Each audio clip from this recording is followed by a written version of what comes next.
Big 12 Today with Ari and James. Monday through Friday, 8 a to 11 a Eastern Time. Your home for all things Big 12.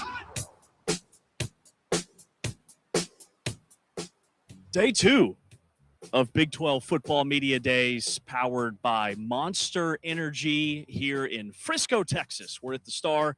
It is a Wheels Off Wednesday edition of Big 12 Today here on Big 12 Radio. You're watching us on Big 12 Studios. He is Ari Timken. I'm James Westling. T-Chains, Taman Turner, is producing our program on the audio side. If you're listening to us exclusively on TuneIn, today is where it all starts. Wall-to-wall interviews here on Big 12 Today, starting at 8 a.m. Central Time. Taylor McCarg is going to join us for the last 15 minutes of our live hour. But at 8 a.m. Central, 9 Eastern, we will dive into what was an incredible day yesterday, a monster day, if you will, in day one of Big 12 Football Media Days here at the Star. A monster day, huh? Pun intended. Thank you. We had 8 teams yesterday, players and coaches from all 8. Today we get the next 8. Today's slate is West Virginia, TCU, Iowa State, Kansas, Kansas State, Utah, Cincinnati, and Arizona. How was your night last night? It got pretty wild. Did it? Yesterday at Big 12 Media Days, didn't it? Yeah, it was insane. Insanity. Incredible. Since you haven't seen any of it yet, I'm here to tell you that it was definitely worth sticking around today to watch. I would say the sound bites were at an all-time high. All-time high. Also, you know, you were on point. You were very much on point, which I was surprised about. Who isn't? So we talked with the commissioner, Brett Yormark. We had Scott Draper on, the chief competition officer for Big 12 football.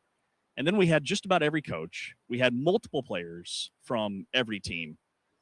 For me last night, though, Ari, the real MVP of day one of Big 12 Football Media Days actually wasn't here. It was my guy, Steve. Steve is my HVAC guy, and Steve came through in a big way last night because our Big 12 Studios, Big 12 Radio compound isn't the only thing that's like an inferno. It was my house as well. So at 9 p.m. last night, I'm breaking down condenser coils like a cover 2 defense with my guy, Steve, who helped us out. That was team morale's at an all-time high. So I am very much my better self today versus yesterday. Good. Yeah. Because you didn't really bring it yesterday, despite what I said a second ago. Exactly. Right? That's the narrative. Yeah. I mean, even though I said you were great, you were really well prepared, and I was surprised about that, you were actually terrible and awful, and I was great. So that's it. All right, man. Day one. Number one headline. Number one thing that stuck out from day one of Big 12 Football Media Days. Aside from the Texas Tech fanboy that had some long-fangled question about God knows what to Brett Yormark, about how, I don't know, Texas Tech's treated unfairly. I don't know who they're unfortunately letting in to ask questions to Brett Yormark, but that ain't it. It's one of the most long-winded, dumbest things I've ever heard come out of a press conference. And I've heard a lot of dumb things. That was one of them, though. That was a moment. Okay, so yeah, aside from like just a, you want to give us like a play-by-play of what happened there? Fanboy asking a question. Aside from that, I don't know what else was big. It got pretty wild yesterday. I would say today is interesting because like yesterday felt like the most important, like the teams at the top of the Big 12. I mean, BYU, Texas Tech, Houston, 3 of the presumptive favorites. Today is a little bit lighter. I mean, Utah is certainly a team to expect to be towards the top of the conference, but for the most part, Arizona as well. For the most part, yesterday felt like the day where all the big dogs talked. In terms of the Texas Tech fanboy, I don't know. You kind of related to me. We were doing interviews. We didn't hear it, but then saw it on social media. And basically it was like, why is Texas Tech being treated unfairly? I think was the gist of the question, despite the vomit word salad that came out of that young man's mouth. To which the commish had a very pointed response, a very calculated, but a very on-brand response where we are 16 schools strong. Let's move on. It was a moment. Yeah. It's just, I don't know. Like, you have a lot of Texas Tech fans on social media reacting to it like, oh, we got to get out of the Big 12. Like, where are you going? Where are you going? Well, I can tell you Where are you going? if the Protect College Sports Act passes, you're going nowhere. Right. Or even if it doesn't, you're going nowhere. Right. I mean, and that's like a good thing, I would imagine, for Texas Tech and for the rest of the conference. You know what's interesting about Texas Tech, and they were obviously the headline, which we knew coming in. Talking with Joey McGuire yesterday, we had Terrence Carter, their first team all-league tight end, and Bryce Pollock, their first team all-league corner. Three of the kindest, most down-to-earth, genuine humans you'll ever meet. And that always blows my mind with Texas Tech because you see the narrative and they're the villain. They've gone from outlaw to villain. And everybody outside of Texas Tech and Lubbock, Texas hates them for one reason or another. But then you meet these guys and you're like, man, I almost feel bad for you. Like, you're incredible people. Yeah. No, I mean, Joey McGuire, like, it's a great point. And I think more than anything, I felt bad for McGuire being in that situation that, I mean, there's no manual for that. There's no, like Nicole Auerbach got the quote from Joey McGuire where he got a text from Sark who basically said that to him. Like, yeah, there's no manual for this. And it's very true. Yeah, Joe, and like, think of some of the coaches we had yesterday, and not to single out anybody or not mention anybody, but like, I think of Joey McGuire, I think of Kenny Dillingham, I think of Kalani Sitake, three of the most genuine coaches that exist in this sport. A sport that doesn't have the most genuine, tends to have a lot more slime balls. The Big 12 has some incredibly great people, genuine people, which is, again, a rarity. And after we wrapped up the day with the Texas Tech players, I pulled Terrence Carter aside and I said, Terrence, that was the best interview we've had all day. And it was one of the last. He was just so incredibly well-spoken, intelligent. I just loved his approach. And really, I think it embodies the entire team where they are united. And that's one of the notes I wrote down from day one. Texas Tech angry. And they say they're not angry. They're saying all the right things, but you can tell, like, this entire offseason saga has just given them more fuel for this season. And has brought them closer. The group is closer. There's a camaraderie that has become a product of this. I think, the us against the world mentality can be overplayed, but there is very much going to be that element across the Big 12 this season. I mean, they good, bad, and different. They've become a villain in this conference. And again, it's a weird dynamic to your point about the coaches involved here, the people involved. I mean, Kirby Hokut's been an incredible administrator for this conference for a long time and extremely influential and a difference maker for this conference for a long time. So it is sort of an interesting dynamic. But like, when you think about the headlines and how it'll play in stadiums across the Big 12, like, you can imagine a situation where they get booed or people don't like them, and it should make for good theater this year. And they're going to be a very good football team with an easy schedule. Right. You pair all of those three things together, and it's almost like the writing is on the wall.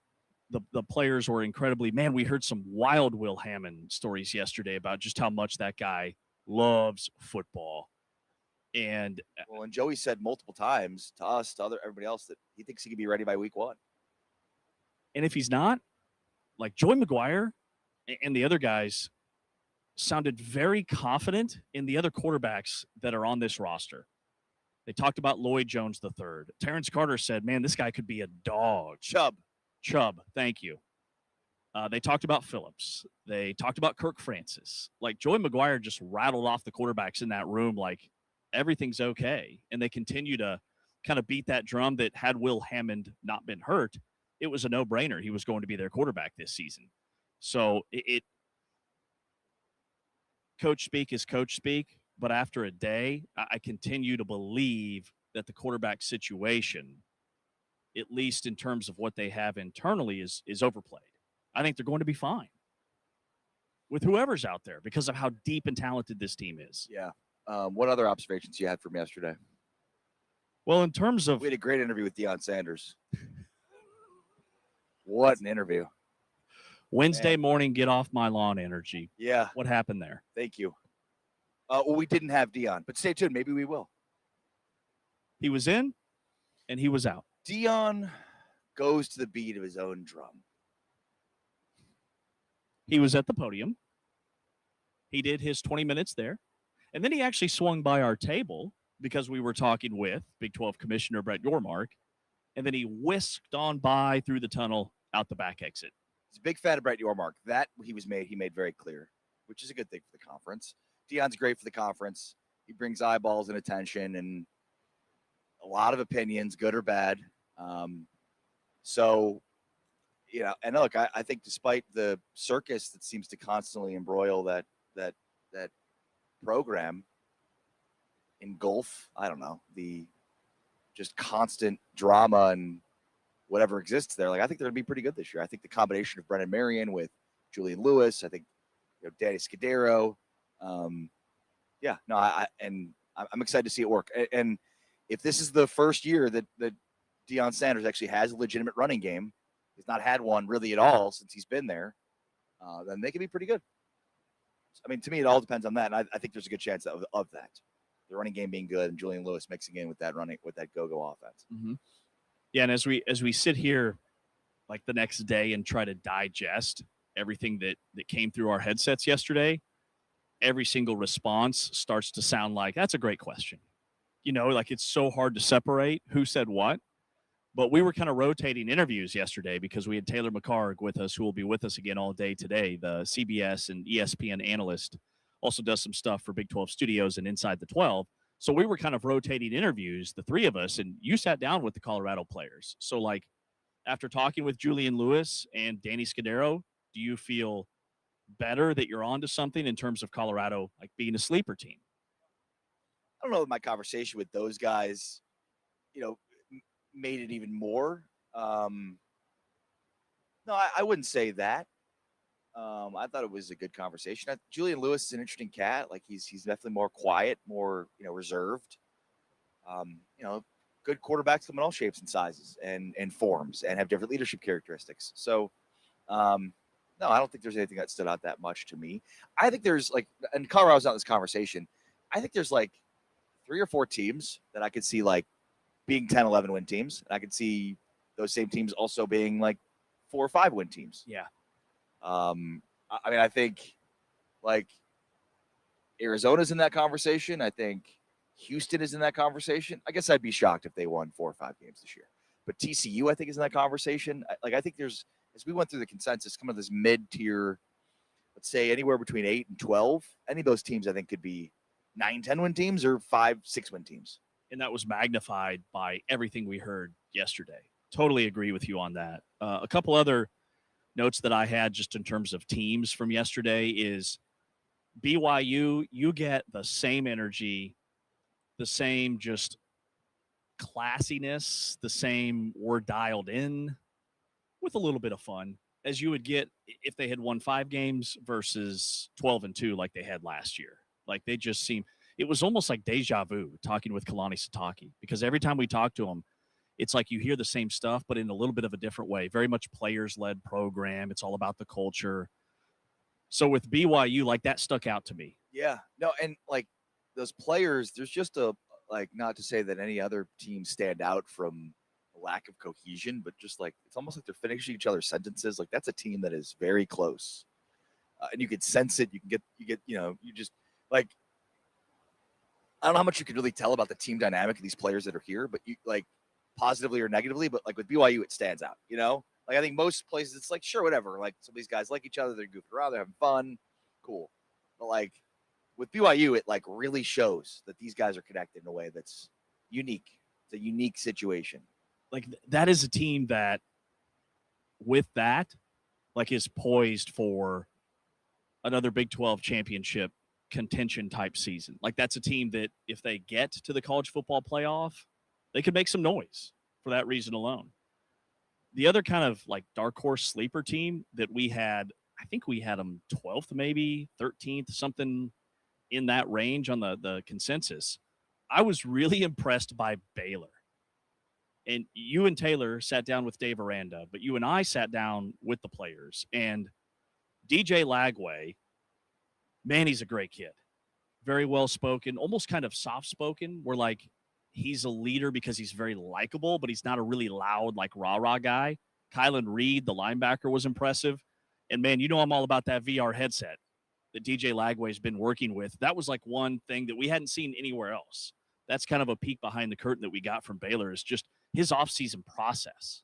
Yeah, and how much, the modern technology has advanced to the point where, like you don't have to take live reps in practice, but still get, better through reps that you're getting in this VR headset. We talked about that as a technology with like NFL players, Jaden Daniels, and so it's interesting to see it find its way into college.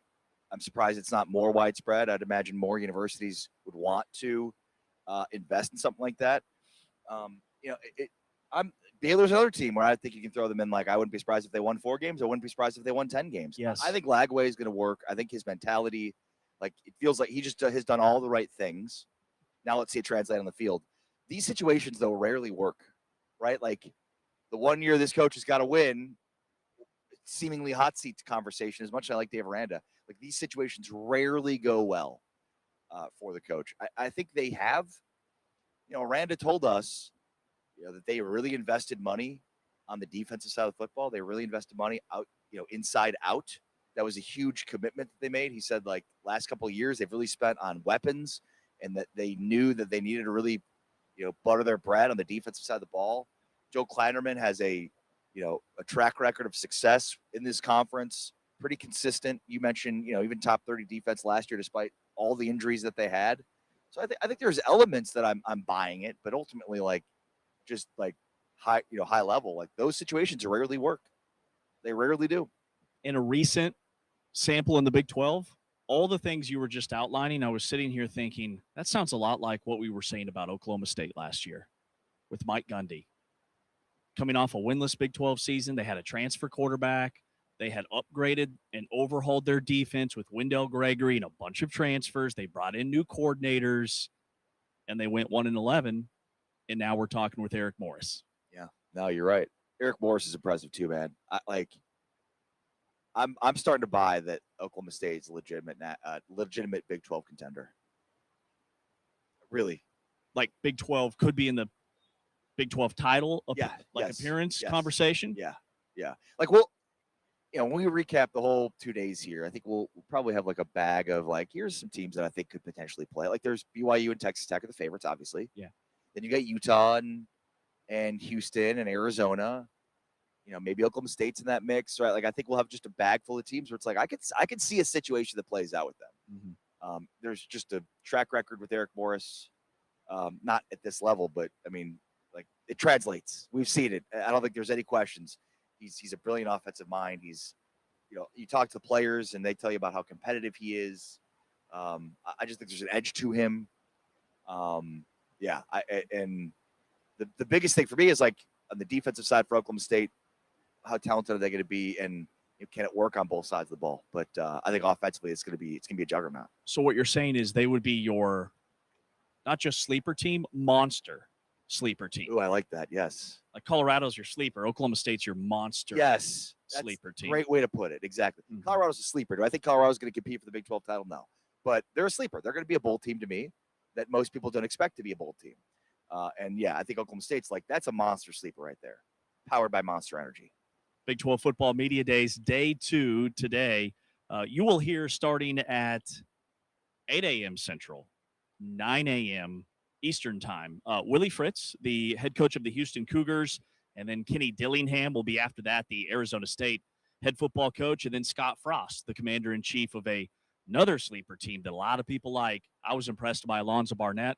UCF will round out hour number 2 of the program. He's Ari, I'm James. We are off and rolling here at the Star in Frisco, day 2 of Big 12 Football Media Days, powered by Monster Energy. We are sponsored by our good friends at Modelo, because there is no off-season. Off-season only means research.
Numero dos, day 2 here of Ooh, I didn't know you 12 spoke football. Spanish. It's a thing. Don't worry about it. I'll roll my R's in a moment. We're at the Monster Energy Big 12 Football Media Days here at the start. You are a monster of energy, by the way. Who is? Have I ever told you that before? You are Mr. Monster Energy. I mean, that's how I feel about myself. So I'm fine. Like, thank you. You just come to the world ready to go without any monster. You are like hopped up on Monster Energy drinks without even needing them. That's it. Like if I ran a 40 yesterday, my heart may have exploded. Yes. But outside of that, a little bit too much caffeine. And you probably would have run it like overkill. 4-1, Right. 4-2, It's just like a comet, 3-5. a blazing ball of fire. Day 2 of Media Days. He's Ari Timken. I'm James Westling. He's on social at RE Sports, ARI Sports. I'm on social at James Westling. Taylor McCarg will be with us throughout the course of the day. CBS and ESPN college football analyst. And he will join us here in about 10 minutes to kind of get his thoughts on day 1. All right, let's set the table for day 2. 8 more teams today. Yesterday, we kind of did our one-sentence headline for each of the 8 teams that we were walking into yesterday. So today, Ari, let's start with West Virginia. What is top of mind when it comes to the Mountaineers? Yeah, with West Virginia, I think the big thing with them is like, who are the players? Who are the dudes? Mike Casazza from Ear Sports wrote an article about like the poster for the Big 12 and who should be on it. And Mike Casazza, who covers West Virginia, like I'd throw the question back at him, like who'd be on the poster for West Virginia? Because I think like Cam Cook, right. I mean, and then who? Michael Hawkins, Scotty Fox. I think there's guys that could emerge, but who are they? That to me is the biggest question here. Like you see a poster, there's maybe Cam Cook clear, then there's 2 other guys behind it that you can just see the silhouettes of those guys, and it's like, who are them? Who are they going to be? Who's it going to emerge? West Virginia is a sleeper pick for me because of Rick Trickett, the offensive line coach. Rick Trickett on the poster. He should be. An assistant coach who coaches the offensive line should be the face of the franchise. Okay? But like by the way, I don't disagree with you. Like that is a huge storyline for the offseason for West Virginia. And it's very much under the radar. And so we are here to push that narrative because like West Virginia last year, as bad as their defense was, when they got to just 350 yards of total offense, which is a very modest number, they went 4-1. They were 0-7 when they didn't hit that benchmark, which again for Rich Rod is a very modest number. So with Cam Cook, whether it is Hawkins or Scotty Fox, if the offense is humming, they have a chance to be much better. All right, next up, TCU, the Horned Frogs. What's top of mind in Fort Worth? Well, I would say overcorrection for TCU is the word that comes to mind here. They go from a Kendall Briles offense to a Gordon Samus offense. That is the opposite end of the spectrum. In many ways, it's exactly what Iowa State's doing defensively. Defensively, Iowa State is going from rush 3, drop 8 to a more traditional front 7. They're not going to be dropping 8 into coverage. So it's just a total reconfiguration of what they've been doing schematically on offense. They have now more of a running quarterback who doesn't turn the ball over and played at Harvard with a former offensive lineman, offensive coordinator who likes to run the ball and is pretty consistent at it. We're going to talk with Dykes today, and I'm going to remind him of something that he told me a few years ago, which is he who runs the ball the best will win the Big 12. And that's something that he obviously wants to get back to. But it's a total overcorrection what they've been doing. Have they gone too far to the other direction? And defensively, they were fine last year. They won 9 games. Offensively, they left a lot to be desired because of the turnovers. So that's the headline for me too. Like Josh Hoover he had 42 turnovers in his 31 starts at TCU during his tenure.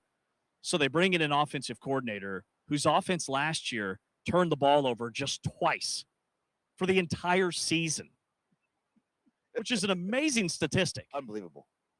All right, Iowa State, one of the new coaches that we'll be talking to today, Jimmy Rogers, takes over for Matt Campbell.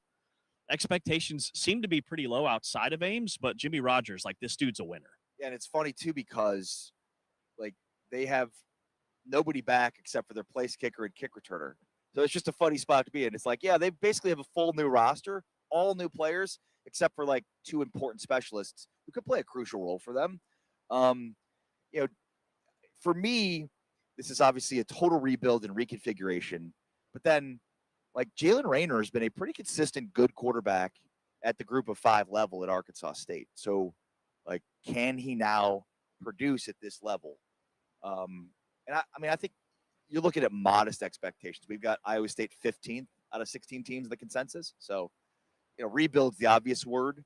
I also think it's just funny that, like, again, they've got 2 guys back that are kick returner Aiden Flora, who put together some pretty dynamic kick returns last year, and Kyle Conrarty, who's arguably the best kicker in the Big 12. Yeah, special teams wise, they might be the best in the league with those 2 guys. I mean, Flora would have been probably second team preseason as a return specialist. And I think maybe we are sleeping on Jalen Raynor at quarterback because a couple of former players, which know a lot more about the game than you and I, said, hey, Raynor's a baller.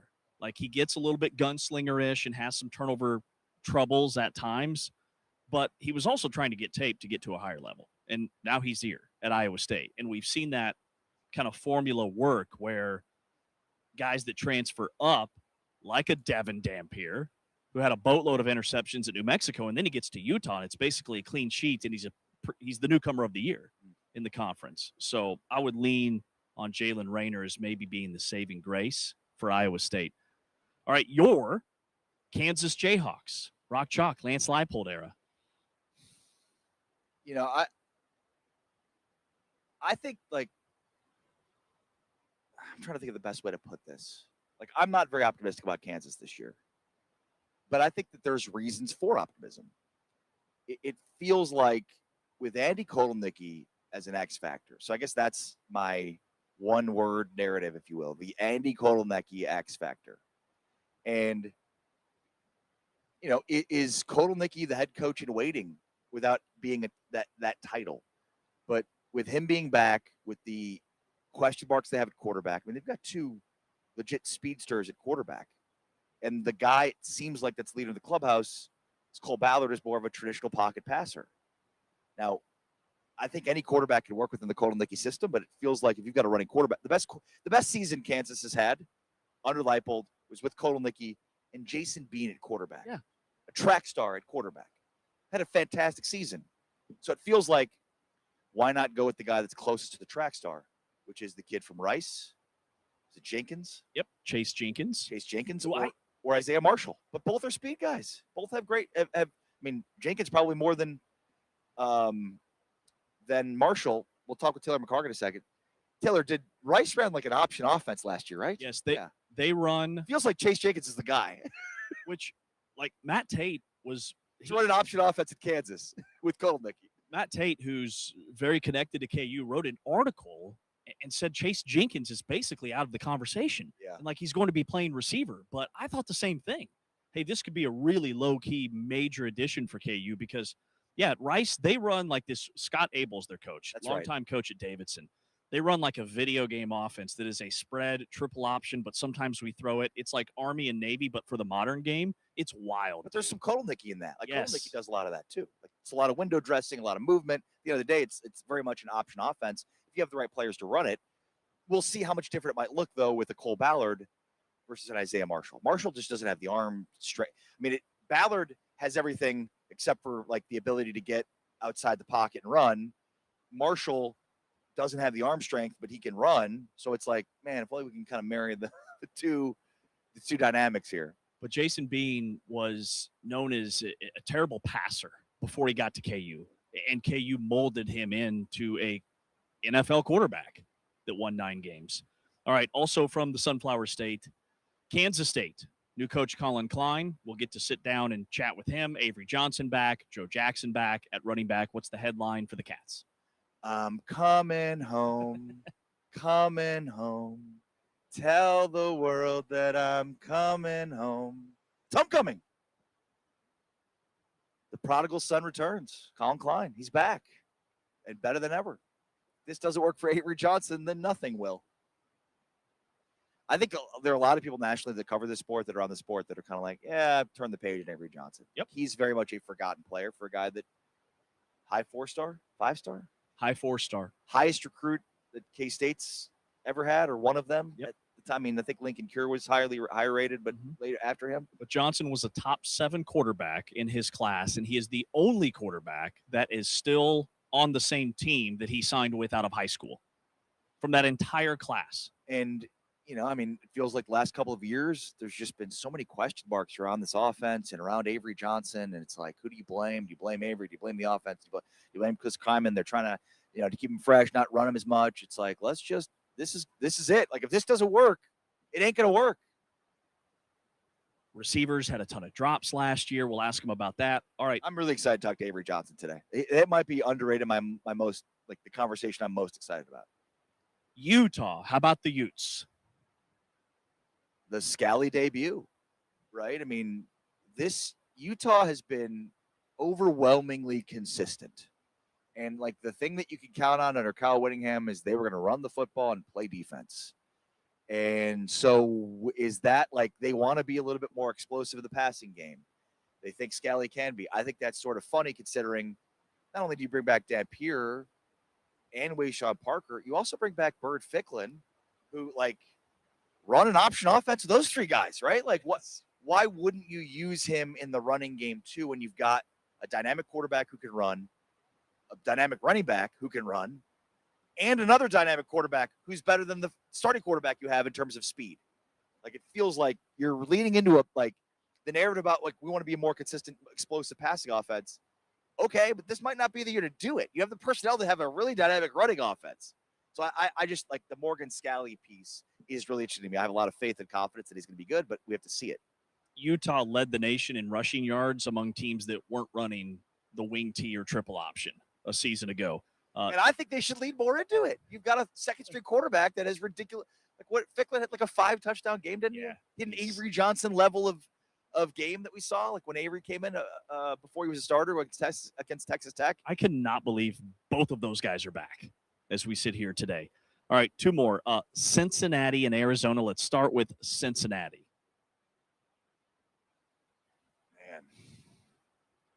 Man. What did I write for them? Yeah, I mean, everything's new. It's sort of like Aranda, where it's like, man, I don't know if I believe that this is going to work. We don't believe that. We put Cincinnati at 16th. We think this is Satterfield's last year. So we're going to start with Satterfield. He's going to be our first conversation today. Should we ask about Sorsby? Man, how much did you know is a big storyline. He's going to get asked that at the podium, right? Absolutely. Yeah. If our homeboy that was here yesterday covering Texas Tech, if he stayed overnight. Oh, they're not handing him Mike. They're going to keep the mic away from him. Yeah, I mean, Scott Satterfield. Satterfield's last ride. That's my narrative. His seat is as hot as just about anybody else's in the league because of how they have finished the last 2 seasons. Have not won a game in November, back-to-back years. And the dude had a ton of success at App State, but he has not, since leaving App State, had reached the level of success that he had. So I wonder if this is last year at Cincinnati, if he goes back to being an offensive coordinator, and that's his future. Mm-hmm. Arizona. High expectations, despite kind of being underrated. It's weird. Yes. It feels like you got to do more. Like, there's 2 teams here, where Houston and Arizona, where I think people nationally that aren't paying attention would be shocked to see them compete for a Big 12 championship. But, like, 2 teams that won 10 games last year that are trying to take the next step this year. And I don't know that, I mean, mathematically, you're not going to have that many 10, 11 win teams. And we expect Texas Tech and BYU to be 2 of them. Big 12 had 4 last year? How many? 10 win teams? 3. Arizona won 9 games because they lost their bowl game. Team. You're right. Thank you. So, like, you're going to only have 3 or 4 10-win teams. So will Houston and Arizona be a part of that? And it's like, why? I think the narrative is Houston is the next contender after Texas Tech and BYU. Why isn't it Arizona? That game came down to a last-second field goal. I think Arizona beat Houston, if I remember right. Maybe it was the other way around. We'll have to check. But, like, Noah Fafita, underrated. Arizona as a team, underrated. Brent Brennan, underrated as a coach. All right, let's get set for day 2. Was that everybody? That was everybody. All 8. There we go. Nice job, dude. Good work. Crushed it. You're a monster. Taylor McCarg, he's a monster. Monster full of knowledge. He's a monster. Just all the way around. He's got his monster energy. Look at him behind the camera. You can't see him. So much taurine, you can't even believe it. Taylor McCarg is coming up next on Big 12 Radio.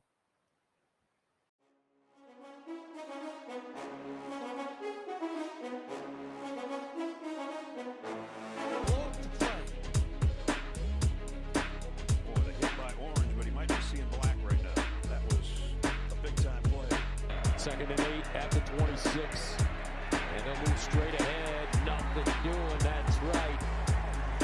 Dominic Orange in the middle. The bigs. They're doing this with only 5 guys in the interior defenders. And they're going against 6 guys, including the tight end. But look how fast the safeties trigger downhill. They get in there to defend the run. That's the key to this structure of defense. Gus, they played 3 defensive linemen, 3 linebackers, 5 defense. 11 is pressured, and 11 is gobbled up, taken down by Dominic Orange and Joey Peterson. He's able to finish this up in the middle. Look at the speed off of the edge. Forces 11 to have to step up just for a second. And 325 pounds, Dominic Orange able to make the sack. This is a good defense, Joe. It only had 15 sacks.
Day 2 of the Monster Energy Big 12 Conference Football Media Days here at the Star in Frisco. R.A. Timken on the end. I'm James Westlane. You're listening to us exclusively on TuneIn, watching us on the Big 12 Fast Channel. Big 12 Studios, we welcome in our guest, Taylor McHargue. He was with us all day yesterday. Did a fantastic job, by the way. Crushed it. I'm a big fist bump guy, if you haven't noticed. I think I'm just going to do that with everybody today. Ari's got weird handshakes, so I always have to fist bump him. Taylor does work for CBS and ESPN. What's weird about my handshakes? Knew that would get him. He practices his handshake. They're legit. Okay? Firm, but not too far. The work is paying Confident, off. but not too confident. The work is paying off. All right, Taylor, man, as we sit here day 2, let's recap day 1. Got to do these exercises. I got a gadget for that. I'll hook you up. Thank you. Day 1 headlines. Well, obviously the questions for Commissioner Yormark. I think that you go look at any form of social media, and that obviously dominated some of the headlines. And then the interest still in Brendan Sorsby and that entire situation. And I think some of that will carry over today with Cincinnati and the conversation around Sorsby. One of the headlines, at least for me, that maybe goes under the radar a little bit, but just the energy and the confidence from Oklahoma State, talking with players and coaches from Oklahoma State, that there was a very real we think we're going to win right now. This is not we're kicking the can down the line. We're looking for year 2. Eric Morris, Drew Mestemaker, the pieces they brought from North Texas, that to me was a group that felt very confident. And I would say the same thing for Houston, a group that I think we all agree has an opportunity to be, I hesitate to say dark horse because they won 10 games last year. Right. But, both of those groups, I thought, we know about Texas Tech, we know about BYU, we know about Utah. But I felt like both of those groups carried out, a lot of confidence yesterday when we had a chance to visit with them. Yeah, and on the Oklahoma State, I talked about the same thing. Like, it just feels like they're going to be really good immediately. And part of this, too, is, it's like in the offseason, there's all these questions that teams have. And, fans will always, answer all of the questions positively. Well, this is going to work out. Look what they did at linebacker, whatever. You have to go off of what you know. Like, Drew Mestemaker can play. Yeah. He can play within this offense. Like, Caleb Hawkins can play. So, I think, there's personnel that we don't exactly have questions about. Now, that's not to say there aren't questions about Oklahoma State's personnel at all, but for the most important spots, there aren't many questions about those guys. And for Oklahoma State, just for their fan base, the shot in the arm. I couldn't believe it when Eric Morris said this yesterday, but that Oklahoma State had not won a Big 12 game in the last 2 seasons. And I think I knew that, but it just crazy. I had them in their opener in 2024. And that was a much more talented team than, obviously a winless and Big 12 team last year. Obviously, the wheels fell off. But for Eric Morris, that just kind of bringing that shot in the arm and that energy into that program that deserves much better. I think we're all familiar with Stillwater, have been up there, know that fan base. They deserve a lot better than winless in the Big 12 in the last 2 seasons. And Boone Pickens Stadium is one of the most incredible environments 100%. in college football. I was watching Tyreek Hill highlights, but the Bedlam game, and that stadium is insane. And it was sad to see last season because I had a couple games there too, and it was empty. You had the shirtless 402 section or whatever they were, but the tailgate scene, just the vibe in Stillwater, it was dead. And it's going to be back. They're 3 years removed from playing in the Big 12 championship game? 2021? 4 years removed from that? 5 years removed from that? My math is off. I mean, It's early. to your point, it feels like yesterday. Right. And then they had a really good season the year after that before the wheels fell off. You brought up Houston. Man, I was really impressed by not just Willie Fritz, who, Willie Fritz is a really underrated, players coach. He's funny. He's relatable. You see, this old veteran coach. No, he's a dude. And then also Connor Wegman and Amari Thomas, 2 of just the most humble, soft-spoken, intelligent, kind humans. You could tell Houston is very much a culture program that those guys are just dialed in.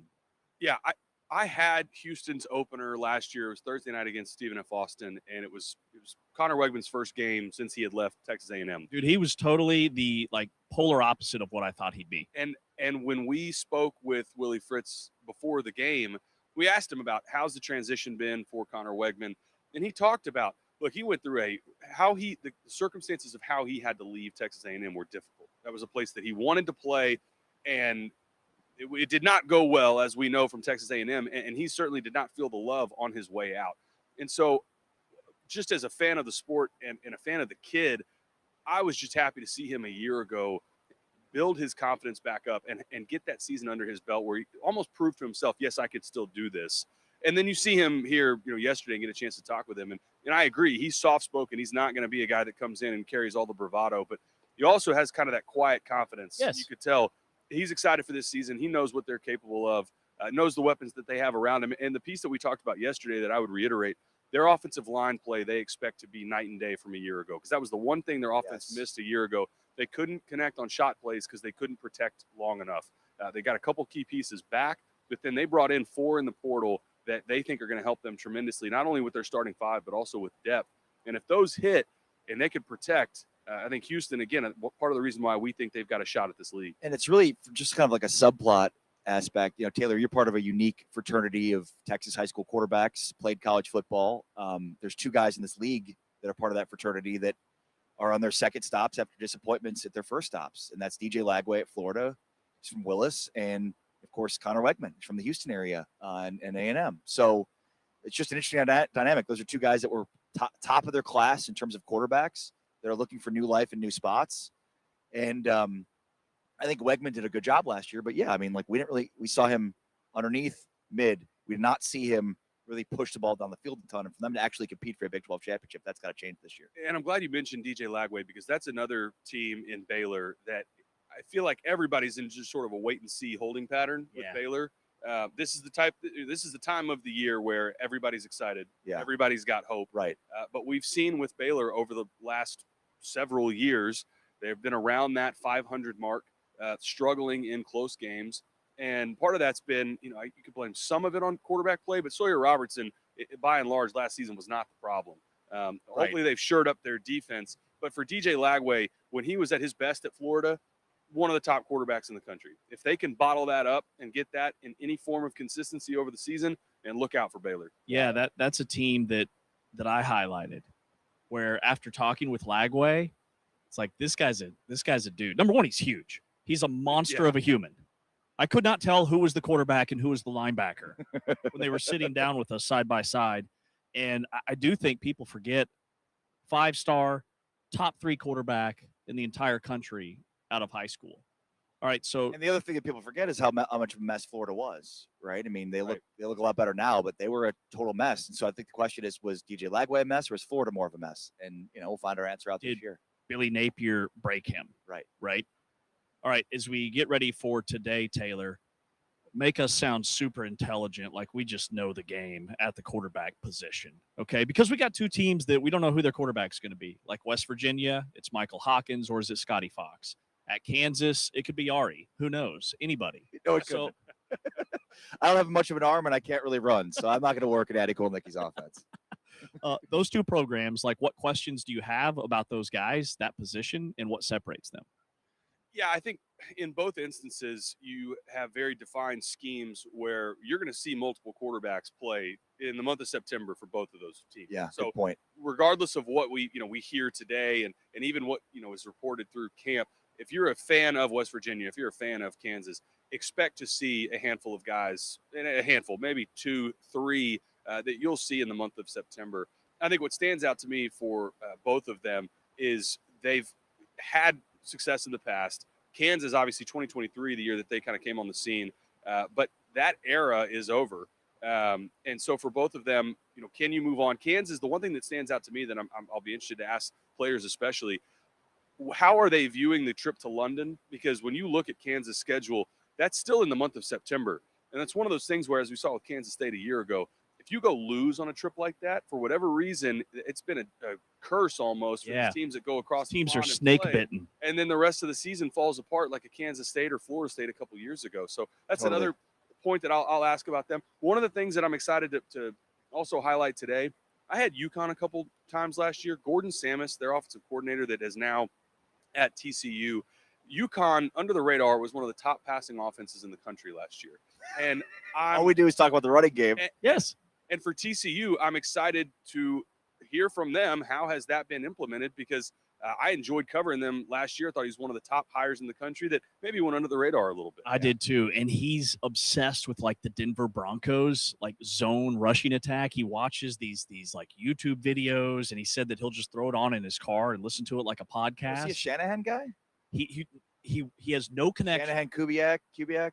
no connection to the franchise. He just like grew up loving those teams. Good then- reason. They're pretty consistently good running teams. Yes, and the UConn passing attack, like Fignano, their quarterback, was a transfer from Maine. He was a good FCS quarterback. He gets to UConn. He had like 22 touchdowns and didn't throw his first interception until the last regular season game. It's nutty. So you calling it Jaden Craig for Heisman? I don't know that we're going to go that far, although that would be something nice for you guys to clip and then, like, in November, go back and be like, our analyst is a moron. But for Gordon Sammis, I got plenty more for that, Taylor. There's I- way oh, too yeah, many no, clips for that. Talking We keep season, we got receipts here. plenty of material over yesterday, and I'm sure something I'll say today that we can look back on. But no, I mean TCU. That's a program that they've also been right on the cusp of. You think about, I mean, they were in the national championship 3 years ago, and fast forward last couple seasons, a little bit of disappointment, but they still that 8-9 wins. It's amazing for TCU that is underwhelming for them. I mean, the expectations in Yeah. Fort Worth are competing for championships, having double-digit win seasons, and getting back into the playoffs. It's a great point. And the last point I'll make on the London trip, both Arizona State and Kansas have their buys basically before October. Yeah. And, we used to have double buys. We don't have that anymore. So I think that's a major disadvantage for both of those teams going over to London, to where, like, you play 3 games, bye week, and then you're going to play the rest of the season without a bye week. And you've got Missouri in there for Kansas as well. Yeah. I mean, it's not an Missouri easy for schedule. Kansas, like Texas A&M for Arizona State. Oof. For both of those teams. That trip, whoever wins that game, that's going to be massive, because there's something I don't know what it is. I don't think anybody's really No, you're been able totally to right. define it. But when people go across and they play that game it's been in Ireland, but this year in London and Wembley, it derails seasons for people, and you just hope for whoever ends up losing that game that's not the case. And remember, TCU is in the Aer Lingus Classic in Dublin. They open up the season against North Carolina. That is Taylor McCarg. That is Ari Timken. I'm James Westling. That'll put a wrap on our live coverage. Day 2 of the Monster Energy Big 12 Football Media Days. Coming up next here on Big 12 Radio and Big 12 Studios, we dive into all of the coach interviews, all of our sit-downs, and we start with Willie Fritz from Houston, and then it's Kenny Dillingham from Arizona State and Scott Frost at UCF in hour number 2. And then in hour number 3 of the program, Kalani Sitake, BYU, Joey McGuire, Texas Tech, and Dave Aranda from Baylor. For Ari, for Taylor, I'm James. Willie Fritz is coming up next exclusively on TuneIn. We are powered by Modelo, and you're watching us on Big 12 Studios. Pressure again off the edge. Wigman has Koziel. He's got room to run. Touchdown. Great protection. Jump ball for his tight end. And he reeled it in. Wow. How about Tanner Koziel? Of Tanner Koziel on that play. Goes up in the middle of 3 defenders. Oh, To the end zone. The tight end, Koziel. Touchdown, Houston. True 6'7", he blinked, he didn't blink and said, absolutely he is. And when you've got that against a guy who, although isn't short at 6 foot, and Marquise Groves Killebrew, 6 foot 179, the red shirt junior transfer is no match for a guy 6'7", 257. You got reach on him, you got size on him, and a quarterback that can put it right on the spot. That's outstanding football. Looking for 6 instead of 3. Wigman, touchdown. His favorite target, Tanner Koziel. That one to the flat. He's going to be the crosser versus man coverage. Better double team this guy ever on the field. Into the game.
We are here at Big 12 Football Media Days 2026. James Westling, Ari Temkin, Big 12 Radio on TuneIn and Big 12 Studios. And we are joined right now by the head football coach of the Houston Cougars, Willie Fritz, coming off a 10-win season.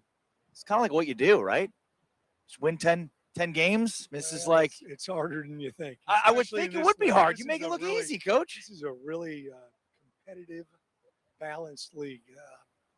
I've been in a lot of different conferences over the years, and a lot of them, you had 3 or 4 gimmies when you started to get pretty good. You kind of roll the ball out. Maybe you play your C game and you're still able to win.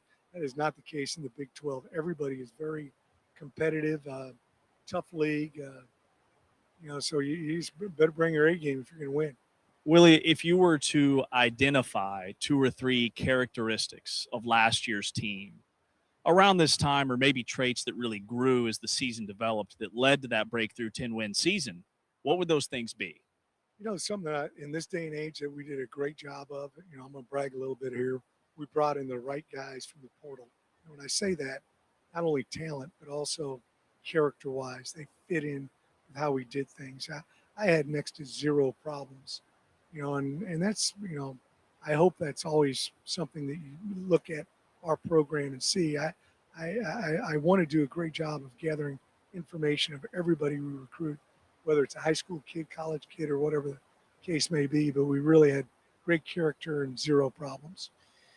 You got a lot of guys on this year's roster that come in from Tulane, guys you're familiar with from your time at Tulane. Kind of take me through how that works, in terms of, picking up where you left off with some of those players. Well, one of the neat things is those guys get in the portal and they call us.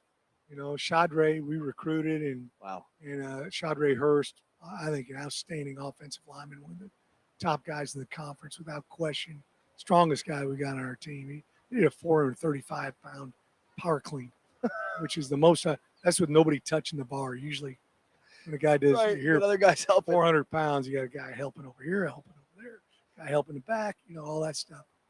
He wanted to come because our offensive line coach was with him at Tulane. Our coordinator was with him at Tulane. Obviously, I was with him at Tulane. So he had a lot of familiarity with scheme, but also just how we deal with people. Mackay Hughes. Mackay, we recruited, from Birmingham, Alabama. We, during when my time at Tulane, there was a deal called Hurricane Ida, and we got transplanted up to Birmingham for 30 nights during the season. And that's where he's from, and he came to all our games, and we got a chance to go over and watch him play. So he knew all about us, had a lot of success with us, and we were fortunate enough to get him to come over. And then Javion White we signed when I was at Tulane, and he's another guy that's very familiar with myself and our staff. So yeah, that's a big part of recruiting and coaching is relationships, and we're lucky we had great relationships with those guys. Well, Coach, if you're playing, Did you also see Amari in Birmingham? I'm sorry, James. Did you also see Amari Thomas in Birmingham? Give me some back. All right, we got it going here. Amari Thomas. Did you see him in Birmingham too? No, he was not. He was not there at that time. Got it. Okay, sorry. So he was at UAB. You're correct, but did not know him until we got him to come over from the UAB. Well, Coach, if you're playing any PlayStation during your downtime, Shadre Hurst is the highest rated player on EA Sports college football game in this conference at a strong 93. But it's not just him. Like, we look at your offensive line and we see a ton of improvement with the guys that you've brought in, with sacks allowed and the way that those teams were able to kind of lean on those guys on their ground game. Is that the area that you're most excited about, where you feel like we've really grown on the offensive line in the trenches? We've got some guys coming back, Mackenzie Agnello, who's going to be here, and also Alvin Abiselli, who are back. They both started all our games last season, left tackle and right guard. But, we brought in 3 guys. 2 of them were all MAC. Center Anthony Boswell, great feet, great strength, a lot of similarities to Shadre. And then the right tackle, Drew Terrell, who's an outstanding pass protector, run player, and they're both really smart. Offensive line is, besides quarterback, that's the second most complex position on the offensive side of the ball, and those guys really have picked everything up. What makes it so complex? well, you do this if it's Tuesday, you do this if it's Wednesday. If they Right. line up in There's a lots of hot if, then, front, ors, if they yeah. line up in an even front, if they're, you pre-snap keys and reads, slants, you got this guy if it's this play, and He's then pulling. we change plays. It's very seldom do you walk up there and if you don't want to run a play that's going to be bad based on what they're in. So you might change it. You might have a run pass play called, based on, the look they're giving you, but it's really, really complex. One of the things that we've talked a lot about over the All right, years. Here come the Cougs. All right. There we go, baby. All right. Let's go. There we go. There, Connor's all ready. right. There's Connor Wegman. Wegman was the only one paying attention there, of course. The quarterback's got to be. Which leads me to my next question. We spent Tuck your shirt in. that what he didn't hear, Coach. Selective here. Yeah, exactly. So we've talked a lot with you over the last year as you recruited and then got the commitment from Keyshawn Henderson. It's funny how things work out. We've talked a lot about your relationship with his high school coach. Now he's on staff. He's a legendary Big 12 quarterback, and on and on and on. It's interesting how things work out from a standpoint of Wegman was once Keyshawn Henderson, right? He was once the top quarterback in the country, top recruit in the country. How has that relationship, how has that dynamic played out so far? It's been outstanding. It really has been. I didn't know him unbelievably well. I knew him pretty good, but Connor's dad actually played for me at Sam Houston State many years ago, in 91, I believe. So there was a little bit of background there, but it's not very often do you have 2 5-star quarterbacks. We got 2 5-star quarterbacks. They're great people, great young men. They're rooting for each other all the time. I think it's a perfect situation for Keyshawn to learn from a guy who's been through the wars like Connor has, and and also guys that are rooting for each other all the time as well. So it's really again, that's what you got to do when you recruit, is bring in the right guys. And a big part of that is their makeup character-wise, and both those guys have got outstanding character. They really do. Coach, we were talking about our Kansas City connection before we got on here, and the number one recruiter for me to attend Kansas State was Michael Bishop. Watching him on television because he was so ahead of his time back in the late 90s. So who has the strongest arm? Michael Bishop, who's now on staff, former K-State quarterback, Connor Wegman, or Keyshawn Henderson? Now those guys have got a stronger arm than Michael. But in his prime. And he played for me. I'll tell a quick story here. Quincy Morgan, who played for me and ended up going up to Kansas State as well, played in the NFL. Baller. Quite a while. Lives in Houston, as a matter of fact. Great young man. But he was playing for us, and we were breaking in new footballs. In JUCO, you didn't have very many new footballs. So you got to take care of them. Michael would throw that ball, and you hear it with the laces because they were brand new. And he threw one to Quincy, and all of a sudden blood was all over the ball. And he cut Quincy's hands with the laces, and he had to get 8 stitches. And that's just he had an unbelievable. I actually saw him throw the ball one time. I believe it was 84 yards. Everybody always says they throw it 100. I've had very few guys throw it 70, much less 80. I believe it was 84. But he had one heck of an arm, and those guys have got great arm strength, and they can throw it for distance, velocity, but the number one ingredient for a quarterback is touch and accuracy, and all 3 of those guys certainly have that. All right, we've spent a ton of time talking offense. Let's talk defense. You've had elite defenses since you've been there. It's a calling card of yours. But the one common too is you have elite defenses, then you lose a bunch of players, which is the truth. Again, this year, you lose really important pieces. How you're replacing those guys? Well, we lost Latrell McCutcheon, who's with corner for us. He's with the Tennessee Titans right now and having an outstanding camp with them. Carlos Allen. Carlos Allen on the defensive line.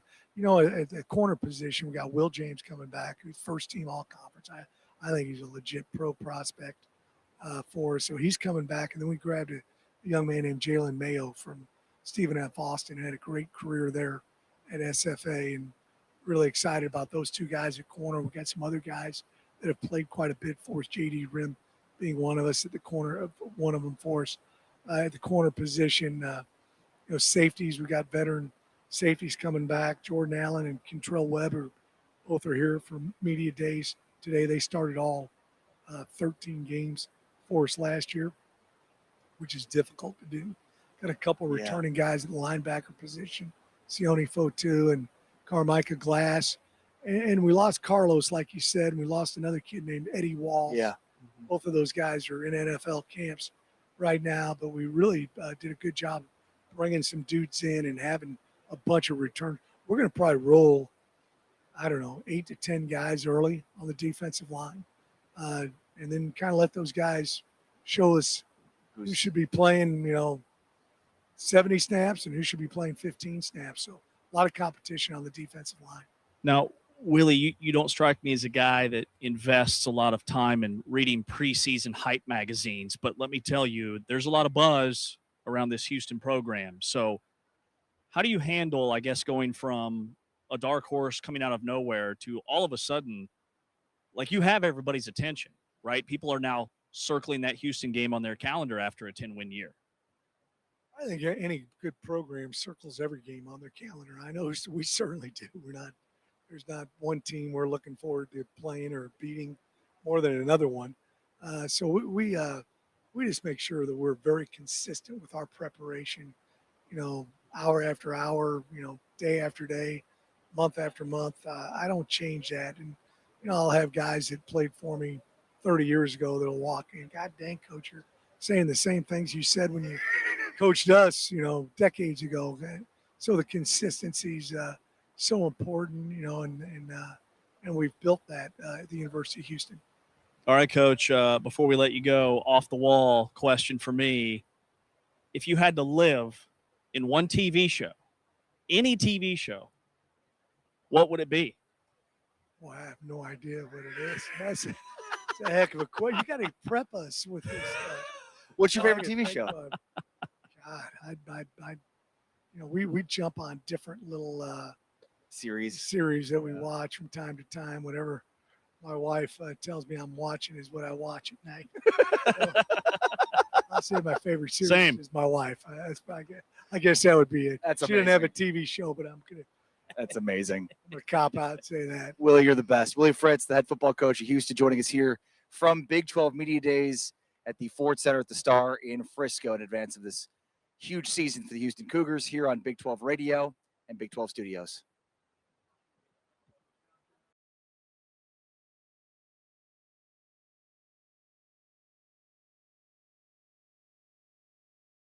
On the 2025 calendar, Dean Connors with the handoff. Connors breaks free again.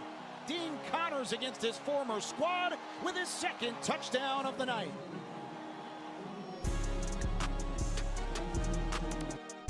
And maybe get a little overzealous and leave some room for Connor Williams. Fakes the QB draw. No way catch! Are you kidding me? Dean Connors stabs it with one hand. But the individual effort from Connors to get a hand on that one and bring it in, that's the kind of play that gets the sideline juiced.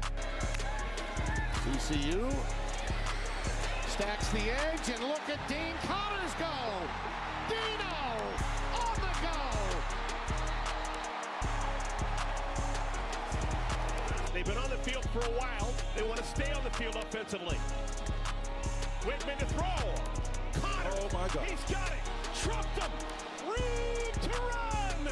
Connors tripped up at the 10-yard line. The rest is all the big 4-4. Dean Connors up the sideline.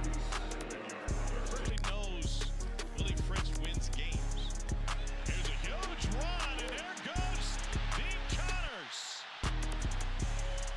And that is a 36-yard gain for Connors.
Here at the Star in Frisco for the 2026 Monster Energy Big 12 Media Days, along with James Westling, I'm Ari Temkin, and Kenny Dillingham, the Arizona State football coach, joining us here on Big 12 Radio and Big 12 Studios. How are you, Coach? Doing great. How are you? Doing very well. Was this the same? I feel like you always have this incredible suits, and I know you always say your wife dresses you. Is this the same one from last year, or is it a new one? No, so there's a combo. It's my wife and a guy named Doug Carlton. Doug does suits out in Arizona, and he does all of our player suits through an NIL deals, and he does mine. He and my wife design these things. I just wear them. You know what I mean? But yeah, I appreciate it. He does a great job. You always have a very unique maroon look every year. Yeah, how many suits are in that closet? Quite a few now. Yeah, like I said, my wife and Doug are a dynamic duo. All right, so what have you been up to this summer? I went out to Seaside, Florida with the family for, a few days. Then we went to Colorado with her family for a few days, and now we're back at it. Nice. That's awesome. All right, man, tell us about your team. We're excited about the guys you brought in. See a lot of depth, see an anchor defensively with CJ Fight. So what are you most excited about? Yeah, I'm most excited about the work. Like, this team is putting in a ton of work, probably more work. Our teams and the culture, I think, has gotten better and better and better every year. But I think this team has really doubled down on the work. And I think that's part of it because, there is nobody to really talk about in terms of there's not much being talked about us, which is great. And, I think this team is flourishes better when the spotlights aren't on us. And we can just go to what matters, and that's the work, the work, the work. So now that everything's about the work, I think that's what it fires me up the most. Yeah, not a lot of people are talking about you guys nationally, but it's one of those if you know kind of deals where I think, and we've talked about this, there's a level of credibility with you where it's like I might not know the guys, but I know that those players are going to play hard, they're going to play tough. Like it's tough out every week, and I certainly expect Arizona State to be towards the top of the conference yet again this year. Will your offense? It feels like your offense changes based on who's your signal caller, and we've seen that the last couple of years as you've had to have changes with injuries. Is that the same with the two guys you now have competing for the job? Yeah, 100%. I always say, as long as you know who your quarterback is going into the game, if the guys are a little bit different, you should be able to create a plan around that guy to help him succeed. What happened last year is, we played multiple games where we either lost our starting quarterback or our wide receiver. Three of our 4 losses, we lost one of those 2 guys in the middle of the first quarter at some point. And when you lose impact players in the middle of the game, it's hard to recalculate a game plan. Yeah. It's more challenging. You still have to do it, but when you can actually create a game plan without those guys and you change it and put it around the quarterback or around the skill set around them, it's easier to obviously create a plan that's, better for them. So I think for us, depending on who wins the job, you're going to see 2 slightly different offenses based off what that looks like. And I think that's always the challenge of a coach is if you just do the same thing over and over again, then you're not going to be very good. You got to be able to adapt to your players. So adapting to your players going into a week, going into a season is obviously critical. All right, tell us about the backstory on those two, because I know you've known Mikey Keene forever. And then when did Cutter Boley kind of get on your radar, and what's that relationship been like, and what do you like about his game? Yeah, so I'll start with Mikey because you mentioned him first. I remember Mikey, Arizona high school kid, always a productive player, always produced more than everybody thought he could around him, right? He was always an overachiever. And then we face him year one at Arizona State as a head coach. We play him, and he just torches us. We lose by like 28 points. I don't know. It was bad, though. We also had 8 turnovers. It was the worst game. 7, maybe 8. I'm not being dramatic either. It was the worst game I've ever been a part of by far, in my opinion, just offensively. And so I remember him just torching us. So that was stuck in my mind. So he's just a distributor of the football. And I remember him just distributing the ball, pressures, distributing the ball. And then Cutter I've known since I recruited. Cutter came and visited Oregon when I was the offense coordinator at Oregon. So I had a lot of respect for him and him as a player. So the moment he hopped in the portal, I didn't even have to watch his tape because I knew who he was. I got to reach out and got him on a visit. And I just remember how athletic he was, sneaky athletic. He's a big dude. So you don't instantly think athlete. But I just remember how sneaky athletic he was, how good at basketball he was. And I'm a huge believer in guys who can do multiple things. Oh, he's a hooper. He was a hooper. Yeah, Okay. he's an underrated hooper too. He was a really good hooper in high school. So it was just it was just something that I knew was right because I had a little bit of a relationship with him. 8.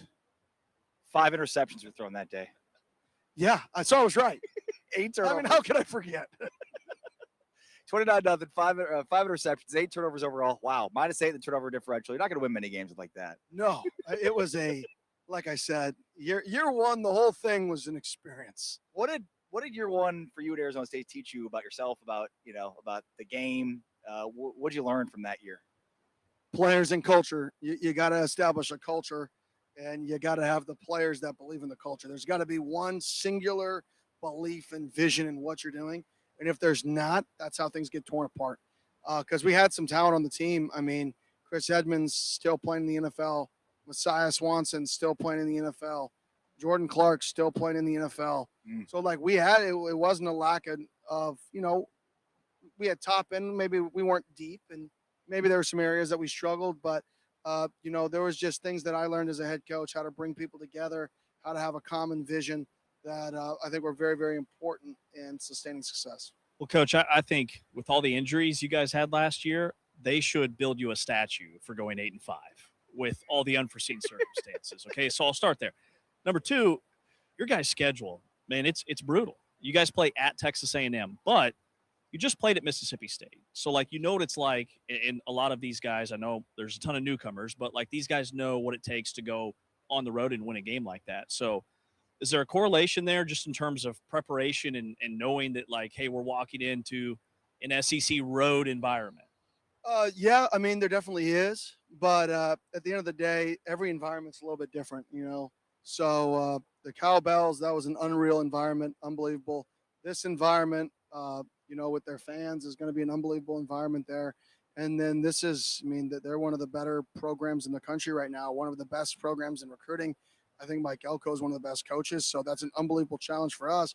And we go straight from there to London. Right. So that's another challenge in the middle of the season. Then our bye week's week 3. Then we're on the road at Tech. We're on the road at BYU. I could go through the entire. I'm not going to go through every single schedule. We have to play Baylor at home, who I think they're going to be a heck of a team this year. Their quarterback, TJ, is one of the best guys in our league.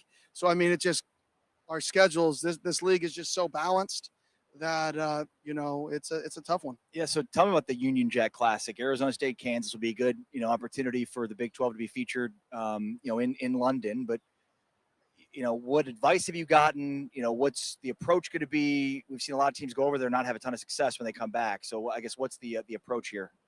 Yeah, the approach is we're going to try to get there because we're the different time zone. We're 3 hours behind the East Coast time zone, Eastern Standard. Instead of flying backwards from Texas A&M 2 hours, right? We're just going to fly straight from there because we don't want to take a 2-hour flight and lose time and then fly back out 2 days later. So we're just going to fly straight out there. And my thought is Sunday and Monday, I'm going to let the guys explore. Sunday is off for us anyways as a team. Monday is limited. So I'm going to let our guys go explore London earlier in the week as opposed to later in the week and let the coaches prepare and then try to say, hey, get it out of you by Monday night. By Monday night, we get in our normal routine, have our practices, and go play a football game. So instead of, guys waiting and kind of holding off, I'm going to try to go experience this thing because at the end of the day, college is about experiences. Regardless of how much it's changed, these are still 18 to 22, 23-year-olds that are going to remember these moments. And I want them to remember this moment with 105 of their teammates and create memories that'll last a lifetime. Dude, that's going to be so awesome. That's amazing. What's the most underrated position group on your roster? Running back. Why? I think we're deep. I think we're talented. I think the guys we brought in are good players. And then you have guys like Sip and Jason Brown and Man who have been there, and Grayson Rigdon combined with the guys that we've brought in this year. So I think the competitive depth is really, really good. We've gotten bigger in that room. That was something that I wanted to do. The size that we have in that room now. So I just think that position group is a pretty undervalued position group right now. I remember you talking to us about, just sort of the basic math problem that comes when, to retain a quarterback, it might cost X, but instead of that, you could spend that money on, Y, Z, and A, and maybe even B, 4 or 5 players. Is that what ended up happening for you? Did you were you able to kind of open up your wallet in a way that allowed you to spread that money in the portal as opposed to maybe spending it all on one player at the quarterback position? Yeah, I mean, and it's just you're managing the roster, you're managing the finances. The difference between college football and the NFL is the salary cap. So in college football, there really is not one in this landscape. So it's way more in the Major League Baseball side of things. Sure. So when you're working in that era, you got to find a way. How are you going to gain your advantage? How are you going to get the gap back? So I think that's what we constantly try to find is, how are we trying to bridge the gap? How are we going to gain our advantage back if we're building a team the exact same way everybody else is building a team? I mean, it's just not going to work. No. Right? Because there's some things that maybe other places may have that we don't. So to try to copy what other people are doing doesn't work in this era, for all teams. Some teams can, but you got to take what you have and you got to say, okay, this is what we have. This is what we're going to face. What is the best team that can beat these teams that we're going to face? What are their strengths? What is their strategy? And then we have to build a team around those strategies. What is top of mind when it comes to the college football landscape as a sport? Like, is it the Protect College Sports Act or the eligibility ruling that just passed or the college football playoff? There's just so much out there. What are you zeroed in on most? Political answer, but it's so true. I'm zeroed in on our guys. Like, through all of this stuff, people can complain about this. People can complain about that. They can do whatever they want. At the end of the day, every team has 105 guys, 18 to 23 years old, that are in the time of their life. And the more we get distracted on the stuff that doesn't affect them, at the end of the day, people still watch our sport at the highest rate they've ever watched it. At the end of the day, are there challenges? Yes, there's challenges regardless of what the rules are. It doesn't matter. There's always been challenges. So whatever they throw at us, right, I'm going to focus on our football team and our players. And how do I give them the best experience? How do we develop them to be the best player and person they can be in their life? Like, that's what my focus is and my only real focus. Kenny Dillingham, the head coach of the Arizona State Sun Devils. Always fun to visit with you before football season. Appreciate your time. Be well, man. Thank you. I appreciate it. Thank you all. Kenny Dillingham joining us here on Big 12 Radio and Big 12 Studios from the 2026 Monster Energy Big 12 Media Days.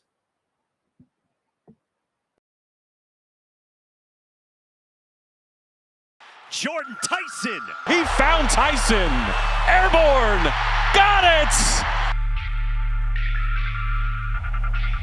Get downhill fairly quickly. And big shoes to fill with Cam Scatterbo now in the NFL. Looking for the corner, the catch. Touchdown, ASU. Malik Brown takes his turn. Off play action. Levitt's playing Frogger back there. Oh, he found Tyson. Airborne. Got it. Outrageous. That's been outstanding time from that college's defense. Levitt throws a laser. It's caught. It's Tyson. It's touchdown. Responds. Another 4th down forthcoming. Touchdown. Touchdown. Tyson. Tyson. Sam Levitt back at the switch. They motion out of the pistol. Play fake. Going vertical. Tyson the target. Contested catch for 2. One of the best in college football. Gets the night started in Tempe. ASU offsides. It worked until it didn't. Now, on a little end around, give into the end zone. Tyson touchdown.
We're here at the Star in Frisco for the 2026 Monster Energy Big 12 Media Days festivities. Taylor McHarg, Ari Tepkin for Big 12 Radio on TuneIn and Big 12 Studios, and Scott Frost, the head football coach for UCF, joining us here on Big 12 Radio. How are you, Coach? I'm doing great. How about you guys? Doing well. You are giant. I don't know. I obviously you played at the highest level, and you're a big dude. But I feel like have you been lifting more now than you were previously? No. Just always the same? Yeah. No. I try to carve out time to make sure that happens. I do a pretty good job of it. Nice. You have a specific age is routine? catching up with me. I mean, I feel the same way. That's why I'm finding myself back in the gym again, trying to hold on to whatever I used to have or never had. How much different is this year for you than maybe a year ago, even though this isn't different in terms of the school? It's a lot different. Year twos are always better than year ones. I think last year was a uniquely tough year one, with the spring transfer portal, with the portal open when new coaches got jobs. I just got done telling a story about how I walked from my press conference to my office for the first time and had somebody waiting in the office that represented one of the players who was on the team. I didn't even know who the player was yet, and trying to negotiate right then. Like what? I'm sorry, what? Yeah. This year we were able to get to know our team, know which kids are about the right things, which kids we wanted to retain. We did a really good job of that, and then adding around them. We have guys in the building that understand where we're trying to go and our approach to doing it, players and coaches, and year two feels a lot better. I'm sorry, a little distracted back here. Your mascot is getting a lot of love back here. Coach, talk to us about Alonzo Barnett. Alonzo's been great. He came in. We were really excited about him, even during the season as we were doing our prep to get ready for the portal. Can't say enough about guys that just find a way to win and are winners. And he's obviously played a lot of football and won a lot of games. We were really careful with him through spring. So there was a little bit of anxiety with me watching the team out there without who was going to be our clear-cut leader on offense. But he got integrated with the team right after spring ball, and we've had a chance to have some OTAs and see him do some things. And, man, he looks good. So we're excited. You talk about that kind of second season and your first full season of being able to evaluate your roster how you want and then evaluate the portal. Specific to quarterback, what do you look for? What's most important for you if you're talking about bringing somebody in? I could talk about that for a long time, but I think the quarterback position is misevaluated as much as any other position at every level. And you really can't – there's no substitute for guys that are winners. And I think the intangibles at quarterback position are just as important as the tangibles and get overlooked. And Alonzo's got that in spades. Yeah, talking with two quarterbacks here.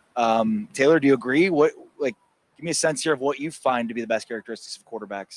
My opinion's always been if I was a GM, I would be going towards sort of the known product. If they've played and won, even if it's at a lower level, FCS or the G5, to me, that always has had better success than maybe taking a flyer. Not to say that doesn't also work, but you talk about being a winner.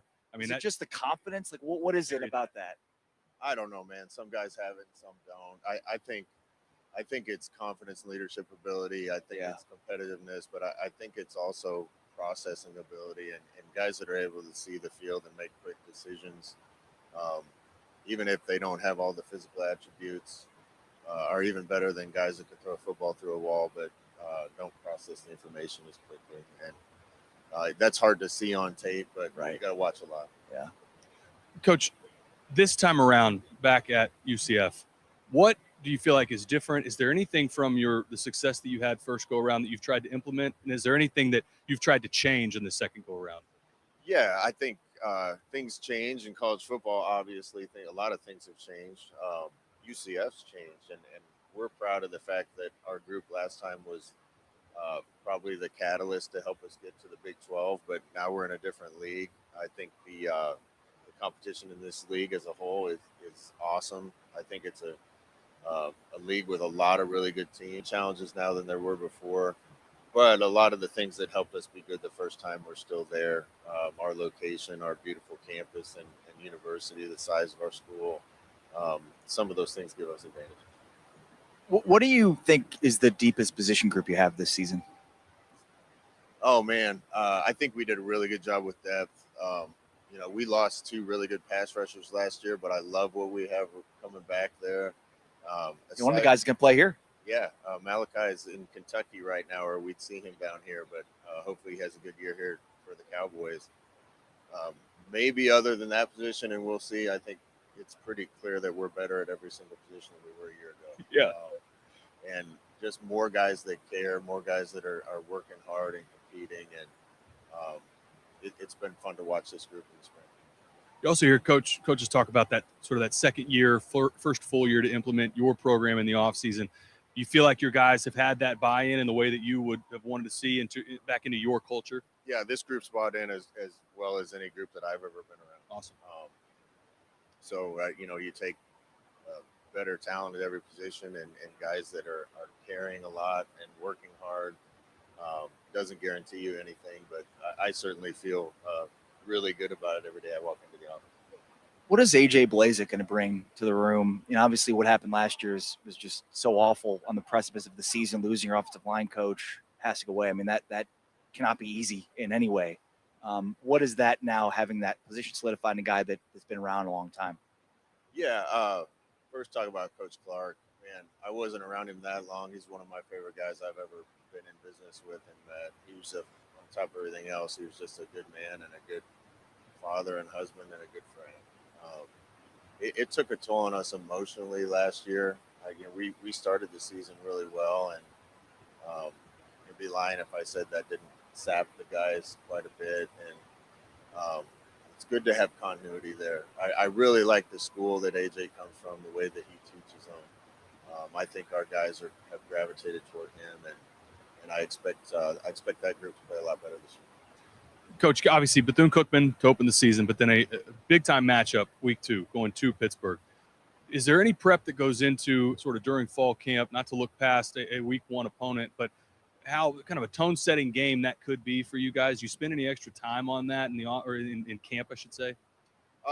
We might. I think we'll probably get to that in the middle of camp a little bit, and the kids probably won't even know it, but we'll make sure we're running some things that we might want to do in week 2 in the middle of camp, because we're going to give Bethune-Cookman full attention, and we'll turn our attention to that a week and a half or so before the first game.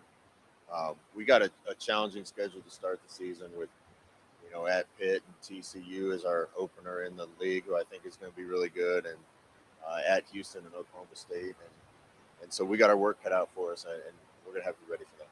Yeah, I think there's multiple approaches you can take in the portal. I think the approach you took is, for me, the right approach in terms of getting experienced guys regardless of the level. Just get guys that have played a bit on the field, which sort of speaks to your approach to the quarterback position too, right? Like, I want winners. I want guys that have played. I want snaps. I don't care where you came from, if it was D2, if it was NAI, whatever. I'm not saying that you added that, but there's a lot of guys from smaller schools you've added that have played a ton of snaps. Yeah, returning production is the most valuable thing in the portal right now. I laugh, if my son's ever good enough to play, I might send him to a 1AA or something somewhere.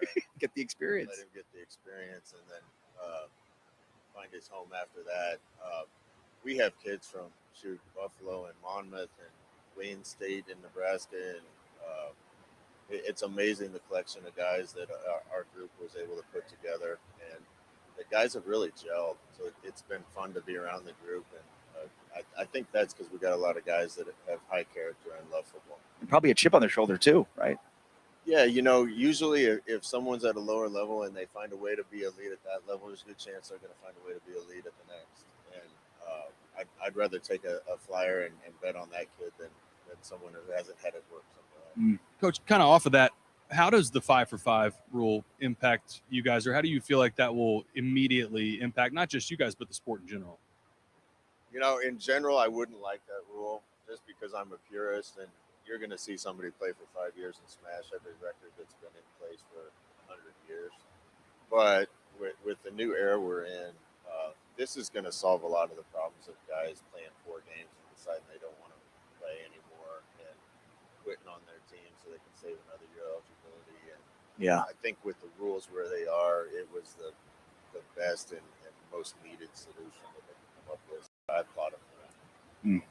Well, good luck this year. Appreciate your time as always. Be well. Hey, good to see you guys. You too. Thank you, Coach. Good luck with this long day. You too. Scott Frost, the UCF football coach, joining us here on Big 12 Radio. We are at the Star in Frisco, Texas, for the 2026 Monster Energy Big 12 Media Days on Big 12 Studios and on TuneIn.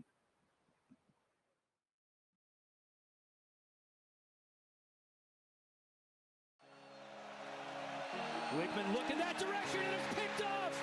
UCF with the interception. It's Philip Dunham out past the 45.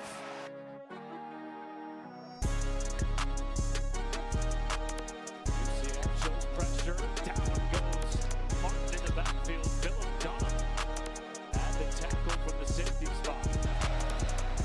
Blitz coming by UCF. Wickman has to get rid of it. Throws a pick. Another pick.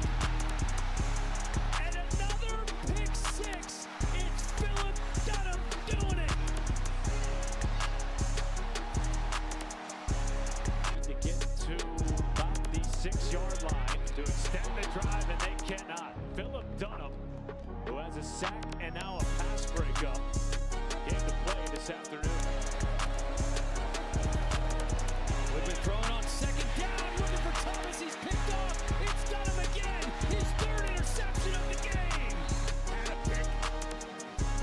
First quarter and a pick six.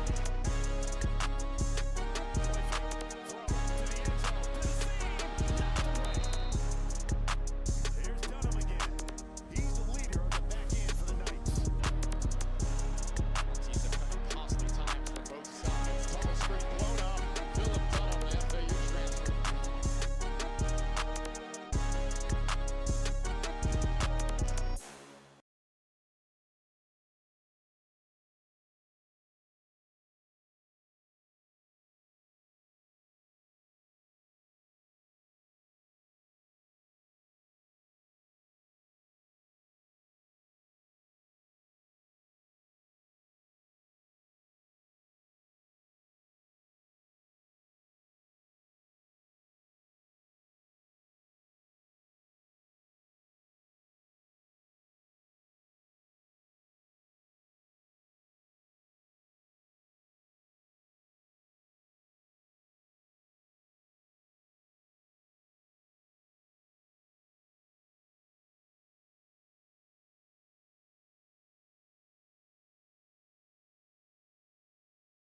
Back inside Big 12 today here on Big 12 Radio. You're watching us on Big 12 Studios here at the Monster Energy Big 12 Football Media Days.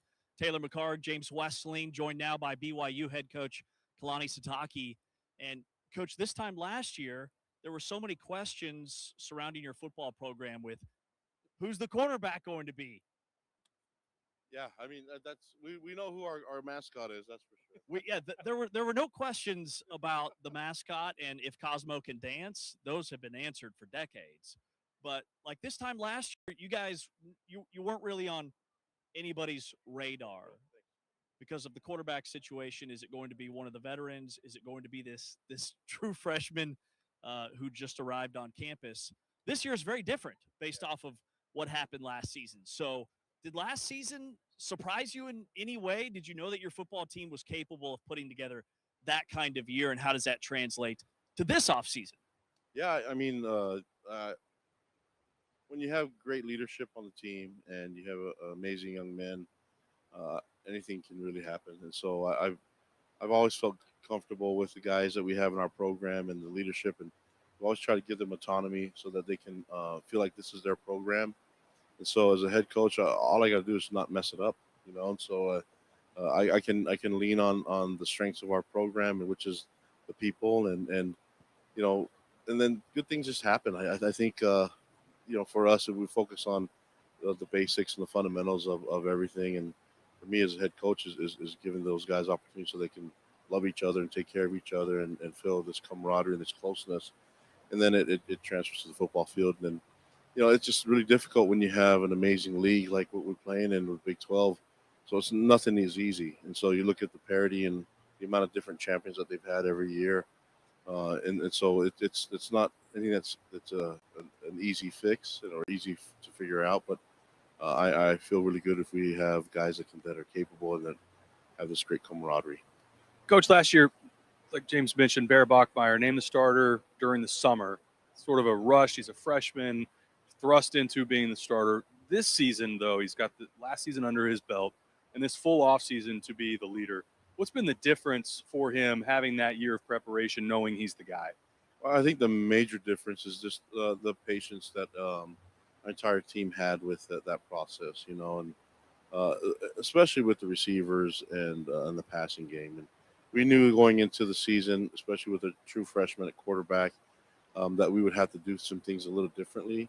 And a lot of those receivers, thought it was their time to get a lot of stats. And I'm really thankful that they were able to just, sacrifice for the team, and made me feel really good about the type of team that we have and the individuals that are in their program. Well, that's a really good point with the receivers because, you had like veteran leaders at that position last year and the young, inexperienced quarterback. Well, now you've got the quarterback who's had a full 13-game slate under his belt, but there's a lot of newness at the receiver position, or at least inexperience at that position. So how has that dynamic evolved between those two rooms? Yeah, I think the timing, what I saw from spring ball, we're going to be fine.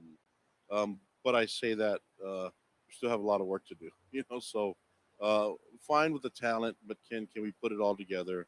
Can we get the timing? Can we make sure that there's a connection with our quarterback and all the receivers, not just the receiver group, but the tight ends and the running backs as well? And is there a connection from the O-line? The good thing is that we did a great job offensively, that we produced the offensive player of the year with LJ Martin. And so having him to actually have a stability with him and the run game there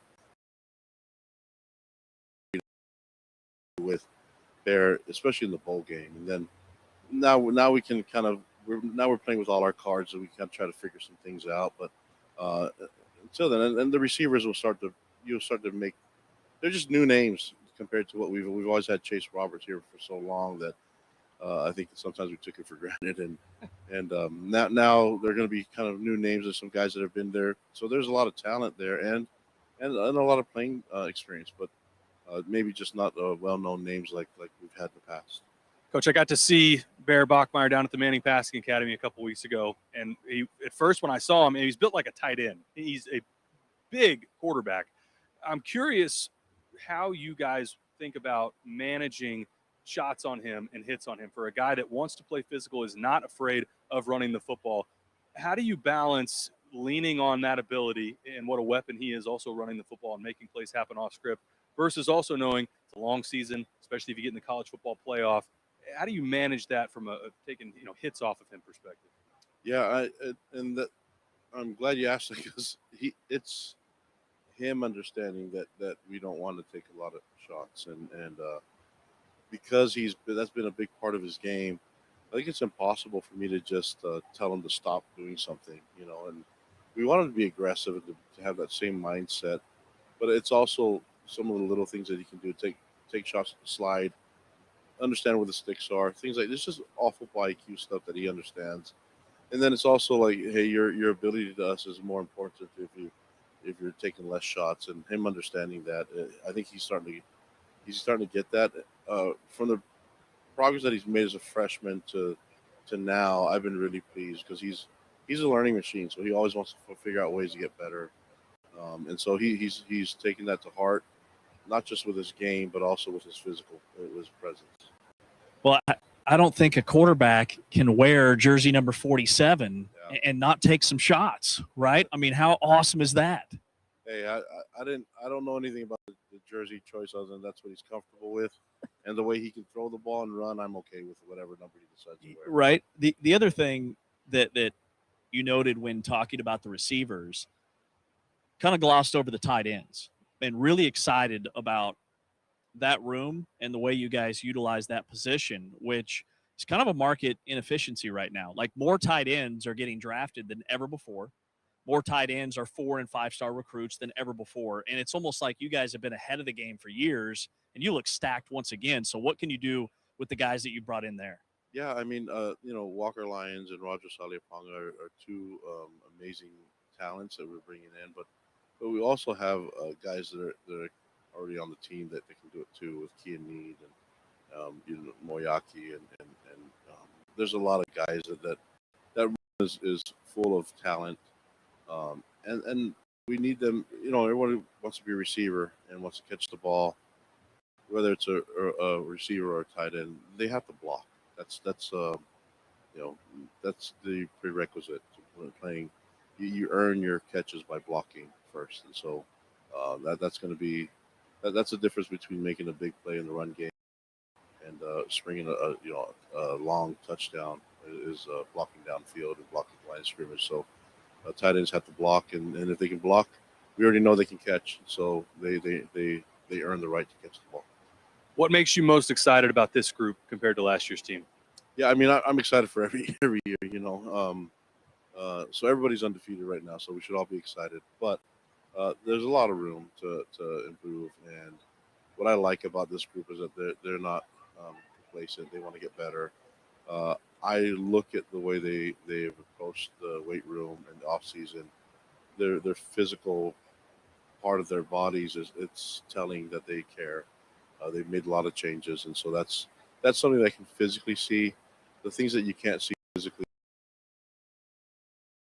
hard work and dedication. So. That doesn't guarantee wins, but it gives you a better chance at it. And so I feel good about where we're at. We still have a long ways to go, though. Coach, your offensive line looks really strong. You've got some all-league guys up front. You've added some high-level transfers, and it sounds like that's a theme throughout the entire offense, is you have to block first. So in the trenches, how do you feel about this group compared to maybe this time last year? Yeah, I mean, I'm really confident in our O-line coach. TJ Woods has done a great job with the group, and we invest a lot of coaches in that room. There's 5 guys in the field, and then we even used some of our O-linemen as an extra tight end. So at sometime we're going to see 5, maybe 6 O-linemen on the field. So we want to be able to make sure that they're capable of being at their best, and being at their best means they got to be physical. That's one of the things that we have to have from them, and that's hard to do when you have a physical league like we were playing in. But that's just the price that you have to pay. The good thing is that we have some really good experience that's returning, and then they're gonna. It all starts up front. So I'm glad you're asking about the O-line. No one ever talks about them enough. So I mean, they're a big part of what we're trying to get done, and I'm glad that we brought Bruce Mitchell's one of our linemen that we brought here today, and I'm glad that he gets a little bit of the spotlight. Yeah, we can't wait. Can't wait to chat with him later. All right, before we let you go, a fun kind of off the cuff question. Let's get to know you a little bit. Coach, which app on your phone steals the most of your time and why? And it can't be email. That's the easy answer. Well, I think that's the one I look at the most. I would probably say anything to do with sports. I'm looking at, and so scores and yeah. I'm into. Just with the World Cup and everything, getting into that too, and so still not used to the flopping. I didn't like it in the NBA. I definitely don't like it in soccer. So I'm just looking for whoever is going to be a soccer player that doesn't flop. That's going to be my next favorite guy. Love it. Yeah, this is probably going to be a goalie then. Don't have to worry about that in football. I was a goalie back in the day when we played soccer because I thought goalies didn't have to run. Once they started running like the rest of the team, I was done. Yeah. Like I'm out. Awesome stuff. Coach, appreciate your time. Best of luck this season. Gentlemen, thank you. Thank you, Coach. BYU head coach Kalani Sitake here at Big 12 Football Media Days. More after this. This is Big 12 Today on Big 12 Radio, watched on Big 12 Studios.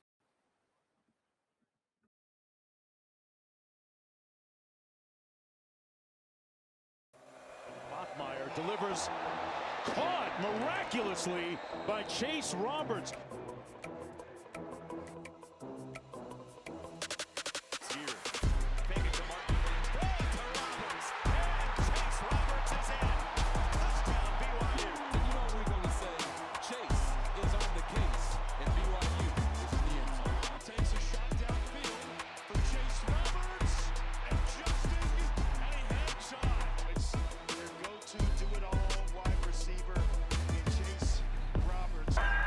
Comfortable in the pocket here. Chase Roberts turning it, coming the other way, inside the 30, and Chase Roberts. And it is a bookstore, but it's really a museum. Well, they might put that one in the museum one day. Good catch by Chase Roberts at BYU. 5 minutes to go in the first. Bachmeier surveys, pulls, touchdown Cougars. Mr. BYU, Chase Roberts. Off the RPO, what a strike. Chase Roberts chugging across the 40, tight ropes the sideline, and finally pulled down by Darian Lewis at the 4-yard line.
Big 12 Radio. This is Big 12 Media Days 2026. Visiting now with the defending Big 12 champion Texas Tech Red Raiders, Joey McGuire, joining James Westlake and myself, Ari Temkin, here at the Star in Frisco at the Ford Center. How are you, Coach? Doing good, man. Fired up. I mean, we're at Media Day, so we're close to football season. Anything going on this summer with you guys? Any busy summer at all? Well, I had a great trip to Italy with my wife, and so that was good. That sounds like fun. It was. Rome? Where'd you go? We went. We stayed in Positano for 4 days, Rome for 4 days, Florence for 4 days. I did a cooking class. It was pretty impressive. Y'all would What'd have you been make? Impressed. Oh, pasta? I have no idea. Pasta, homemade pasta.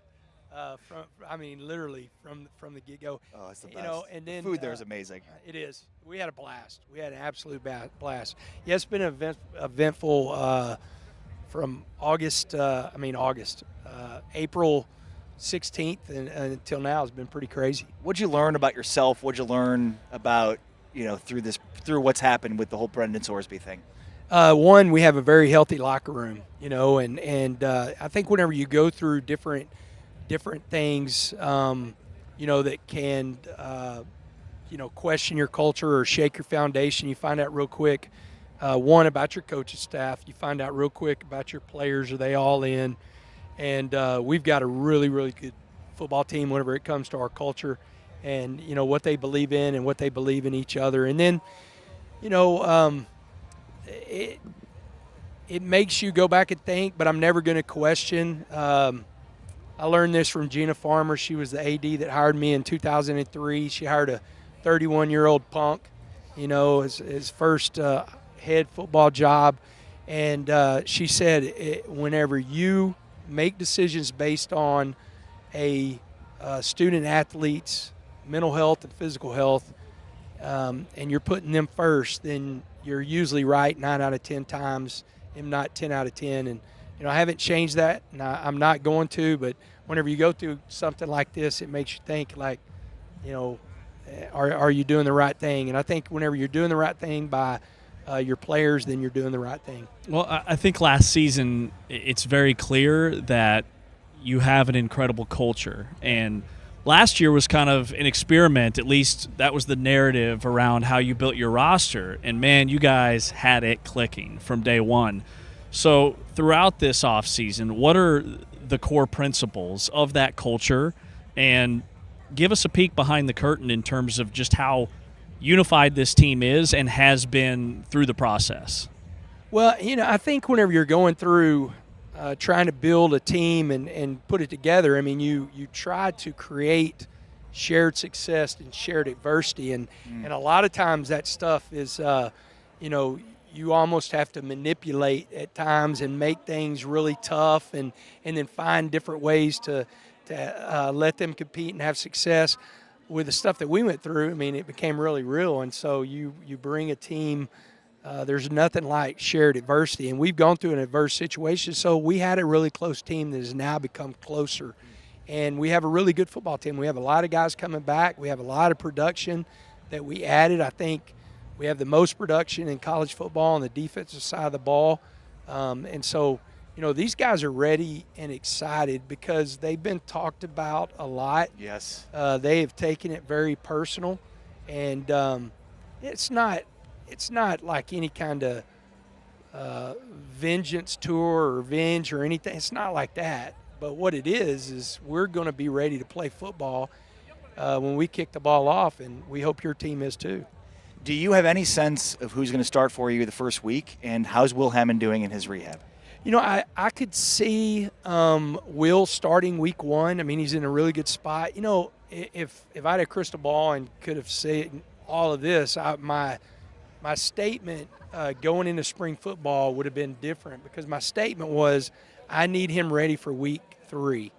And week 1 and week 2, the opponents might use this. I've said this all day. I'm not trying to take anything away from Abilene Christian or Oregon State. We've got to go to Oregon State. That's a tough place to play. But Houston should be undefeated. It's going to be a top 25 matchup. It's a conference game. It's a conference game. They were 10-4. Willie Fritz is an absolute stud.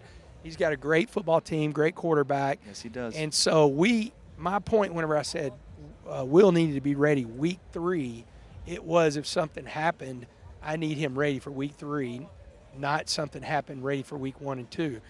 Well, something's happened, and we're not going to change the timeline, but the timeline, if you count 9 months out of surgery, which is usually an ACL, and it was just his ACL, fortunately, is August 21st. And so he should be fully released. He's thrown every player-led 7-on-7 that we've had, all our football schools. He has done all the routes on air. The first routes on air that he threw, I asked him how he was feeling. He said, "I feel electric, Coach." If you know Will Hammond, that's Will Hammond's personality. Will Hammond's personality, number one, was he was always the starting quarterback no matter who was on campus. Like, as soon as he was released, in his mind, he's believed that he was our starting quarterback. And that's just the type of kid that he is. I mean, you're not going to, change that in his mind. I think collectively, like, there's other quarterbacks on this roster too, right, that people forget about. You had a kid come in last year that threw 6 passes and completed 5 of them and had a touchdown, and Lloyd Jones III, 2 touchdowns to Micah There Hudson. it is, Coach. Yeah. So with those other guys, and Kirk Francis comes in and the Phillips kid, like, where are they at in terms of their development? Do you feel confident that, hey, even if, Will Hammond can't go, we're going to be fine at that position? Yeah, Kirk's a vet, man. He's played college football, and that was the reason we added him. Going back to Will, I mean, if Will doesn't get hurt, we add a vet quarterback, but he was our starting quarterback. So we knew, that Will was going to be there at some point. But Kirk's a vet. I've been really excited with Lloyd. We call him Chubb. I've been really excited about him. He has really come on. And you're talking about a kid that's 6'4", 220 pounds, can really run. He's got that perfect quarterback makeup of, like, he just really doesn't – he cares, has a high care factor, but he really doesn't care. He's so laid back, and, like, people really – like, things don't affect him. So I'm excited about him. I think he's in a good spot. Holden Phillips has been in this offense now for year 2, and then we added Stephen Cannon out of Savannah, Georgia, as our freshman quarterback. So it's a strong room, and it's a collective group that our guys believe in. You had a historically great defense last year. I mean, from a statistical standpoint, it was historically great. You have 9 players drafted, many of them on the defensive side. I've heard people say your defense is even better this year. That seems unlikely because you were historically great. How good are you going to be on defense? What are your expectations? Depth-wise, I think one reason a lot of people are high on this defense is the depth of the defense. I mean, we have 6 defensive tackles that have played college football. 6? 6. That have started games in college football, and so you look at that. I'm really excited about this defense. I think number one, I have the best defense coordinator in college football with Shill Wood. That is a great defensive staff. We had some changes on that side of the ball. We were really fortunate to add Coach Aubrey and Coach Smith, our defensive tackles coach, and our defensive end, outside linebackers coach. But it's led by guys that have been, like, Ben Roberts was, as a mid-year freshman, set in my first team meeting ever. Wow. And so you're led by the Big 12 MVP. He's got a C on his chest for a reason, one of our captains. John Curry's back. Brennan Jordan's back. A.J. Holmes is back. And Bryce Pollock is one of the best corners in college football. So you've got some really strong guys, and then you were able to add some guys through the portal that have, I think – I could get this stat wrong. Dowdy gives me all this stuff, but I think the only other player that has had 28-plus tackles for loss and 19 sacks in the last 2 years is Trey White and Colin Simmons. Those are the only 2 dudes. And Trey White starts in our boundary outside linebacker. He's pretty good, And so, like, production matters. Production matters. I mean, David Bailey never had 14 and a half sacks in his career total, and he has it in our defense last year. And so there's guys that are going to have incredible years for us. The thing that I think everybody's high on in that defense, though, is the depth. The depth is, there is real depth in that defensive room. Well, and I remember the last time we talked to you, you noted that, I think it was right before the draft, every single transfer Yeah. upped their production, upped their draft stock from their previous school Yeah. to Texas Tech. So what does that say about not just you, but also James Blanchard, the general manager, and then Adam Trick was the one guy that was highlighted as a newcomer that made preseason All Big 12, Yeah.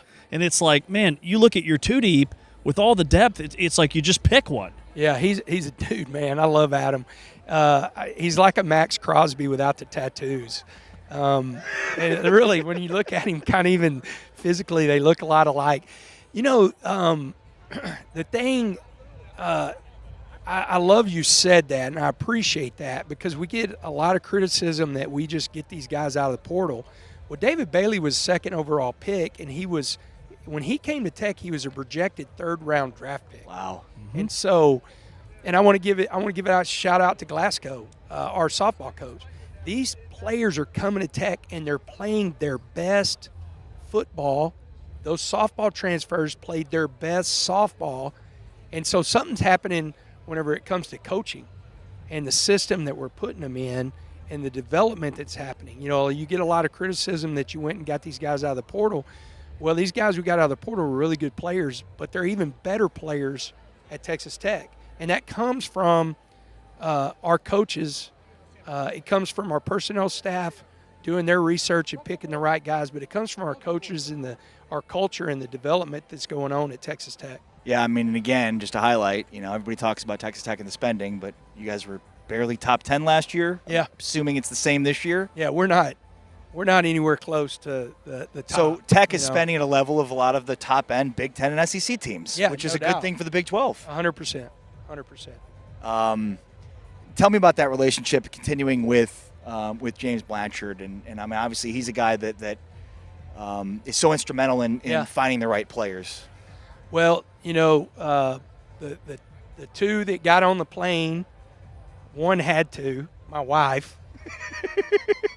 The other one didn't, but he did. And he picked and chose to come with me, and he stayed with me. He's turned down some really incredible jobs at great universities to stay at Texas Tech because he believes in what we're doing. You know, he has full control. We argue, debate, decide, but he's the one constant voice in the room, whether it's me or the coach's staff, trying to put this roster together, and we believe in each other. And man, he's a machine. The dude, if you ever, there's not a time that I do not, like yesterday, I butt dialed him and we spoke for 45 minutes, you know, and so, but there's never a time, day or night, 24/7, that if I call Blanchard, he answers the phone and he's ready to talk about anything and everything whenever it comes to our roster, you know, and he's really excited about this roster and what we can do with it. Man, I know all the off-season headlines surrounding like college football big picture. Yeah. Hopefully you can start to focus on your football team, but like the Protect College Sports Act and the national championship game being late January this year, like the 27th or something crazy. In Vegas. The eligibility ruling that just passed, like college football playoff expansion, all this stuff that's out there. What's the kind of headline for you?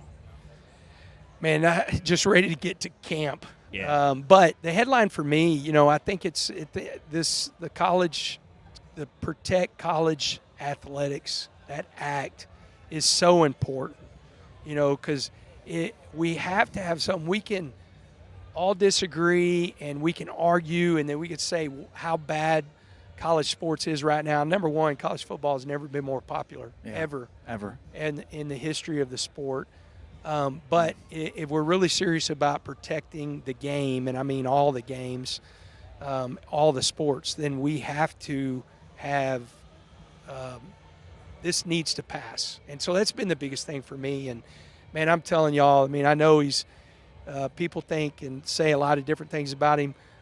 Cody Campbell's one of the most intelligent individuals I've ever been around in my life. He sees things in a totally different perspective. I know everybody thinks he has these scarlet and black glasses on and only sees it in Texas Tech vision, but he doesn't. He sees it in a whole different way.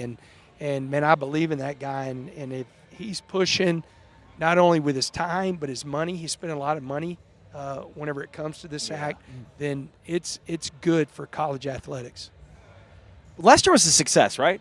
For Yeah, Texas Tech? it was, man. It was, It was. big time success, right? It was huge. You know, that I know you're fixed to ask a question, but I don't know if there was a university, maybe Indiana, of course, because they won it all. But if you talk about the whole from the start of the year until the draft, and we had so much Yes. we have and had so much momentum. There was so many great things going in the right direction, and so, you know, crazy things happen. We have adversity, and we're going to learn from them, get better from them, and August 5th when we report, we're ready to go, and September 5th when we play a game, we'll be ready to go. Yeah. The only reason why I asked is because I remember a year ago being like, well, now you've got all this talent, like it's on you. Yeah. And look what you did. But it feels like nationally, I don't know, and maybe that's my problem is I'm concerned about what other people are saying as opposed to like what the reality is. You win a Big 12 championship for the first time. You get to the playoff. It feels like the next iteration is this year. The next step is this year. Yeah, it is. You know, I'm hoping that it follows my first. So in 2005, we made the playoffs. We got beat in round one. Allen beat us, and then in 2006 we went 16-0. And so I would take that right now. That wouldn't be bad. That would not be bad. Was that Kyler and Mike Evans? No. That wasn't because they beat us in. Now we weren't in. It wasn't in the playoffs, but they beat us in 12 and 13 with Kyler. Yeah. So. Yeah, I hope it follows that same pattern Yeah, from it'd be 20 years great. ago. Appreciate you, Coach. Good luck Yes, this year. sir. Thank you as always. Thanks, Coach. Thank you, guys. Joe McGuire, the head football coach, the defending Big 12 champion Texas Tech Red Raiders, joining us here from Big 12 Media Days at the Star in Frisco, presented by Modelo. Heard on TuneIn and watched on Big 12 Studios.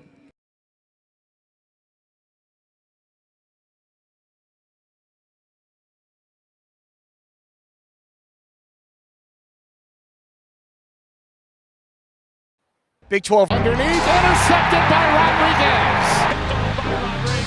And then he hurls. As that one is taken away, it's Jacob Rodriguez.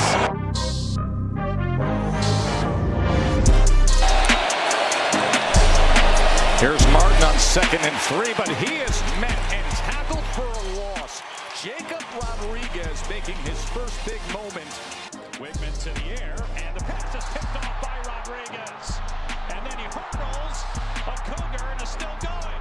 And finally brought down inside the 25-yard line. Yelling at the line. Finally the snap. Avery Johnson on a straight ball came out again. It's out again, and Pollock has it. Chase Brown. This is how you respond to Heisman hype. Rodriguez, touchdown. You definitely need Sam Jackson. Handoff here as that one is taken away. Going the other way. Make it the 4th play of the game. That's a game changer. Take it to the house. It's Jacob Rodriguez. They set him in motion. Look out for that screen action. Underneath, intercepted by Rodriguez. Jacob Rodriguez, the big play. Come back to haunt them because they've been blowing teams out. Nice play in the backfield again by Rodriguez, taking down Connors for a loss.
Big 12 Media Days. So great to have you with us here at the Star in Frisco. We're talking Baylor football with Dave Aranda, the head football coach for Baylor, with Taylor McHargue.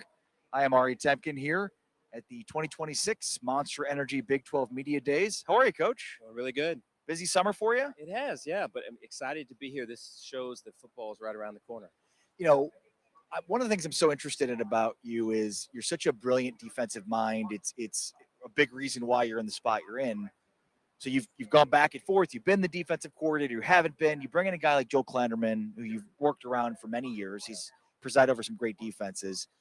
How much of this is your defense? How much of it is his defense? How much are you guys blending ideas? Like, I'm just really excited to hear about the extent of that. Yeah, this is Joe's. Yeah, and so everything I can do to support him and his vision for it, but this is Joe's. Yeah, and so Joe's one of those guys, man, where he's just a great person and a great coach. So it makes it easy. And yeah, and so it's like it's rare. We were talking about it earlier, where I don't know, I think it's rare to have people that are really good people, but then skill-wise, they're really, really strong at their skills.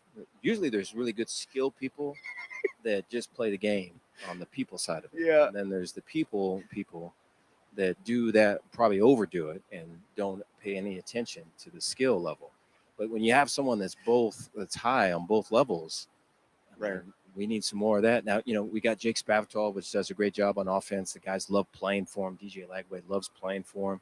And you could see that right away with Joe, is that guys are gravitating to him, want to be in his office, want to be coached hard, want to be pushed. And so that all speaks to who he is as a person. Coach, you mentioned your new quarterback, DJ Lagway. Talk to us a little bit about the process, not just getting him over, but how has he been in sort of implementing your system and being a teammate and a leader just in this brief offseason, these last few months that he's been on campus? He's opened himself up. I think it's difficult when you come in and especially when there's some scars from the previous spot, and then you come in and to open yourself up and to trust. But yeah, it's way connected. So goes out to eat with the O-line, goes out to eat with the receivers, goes and takes them and goes 7-on-7 with them consistently. We have a VR machine, which a few people have, and there's different programs that do it. There's a few in college football. There's some NFL teams that do it, and we got an email a month ago saying that we're setting like the world record on usage for the thing, and it's DJ, right? And so like he's so driven to succeed and achieve and everything, and so it's like the chip on the shoulder is the driver, and so just want it to be where it's to prove him right and not about trying to prove other people wrong. And I think as long as we keep it in between those white lines, we're in good shape. Taylor, have you heard about these VR headsets the quarterbacks are using? Oh, yeah, absolutely. It really would have helped me in the turnover issues in 2013. I mean, it sounds incredible. Like, can you explain to people what this is? Because it's unbelievable what quarterbacks are able to do. Yeah, they'll make it so that whatever stadium you're playing in, it's going to look just like your stadium. And then there's an O-line in front of you. There's a running back, receivers. The timing of the routes are there. They can speed it up or speed it down. And so, like, if you've got a route that takes this percentage to work through a progression, they can speed it up. And so that when you get on the field, it slows it down. Yeah. And so his ability, though, to just engage with that and, like, we had it for him. It wasn't like a necessary thing, but he gravitated toward it and can't get enough of it. And so, between that and him staying healthy, this is the first healthy offseason he's had. And so having both football schools, having spring ball, having the VR stuff, I mean, he's multiplied his reps over and over and over again. So it's good for the Baylor Bears. Coach, week one again is a test with Auburn again. This year, a little different with Coach Golish bringing his system over fast, get the ball out of hands quick. What are you focusing on the defensive side specific to that matchup in an offense that obviously will be a challenge? And you're starting out of the gates right away. It's same as last season. There's not this sort of soft entry into the season and then a different staff, different look than who you faced a year ago. We're going to have to stop the run with our front seven, and we're going to have to tackle the quarterback. I think there's shots that he'll throw, fair amount of 7-man and 8-man protection and taking shots if you present it to him. But really the even greater threat is him as a runner. and you have to tackle them. You know, there's film of Rice and just various other people, good teams that can't get the guy on the ground, and so that is something to where we've been emphasizing that since spring ball, about the open field tackling, about tackling a big quarterback, like how to do that.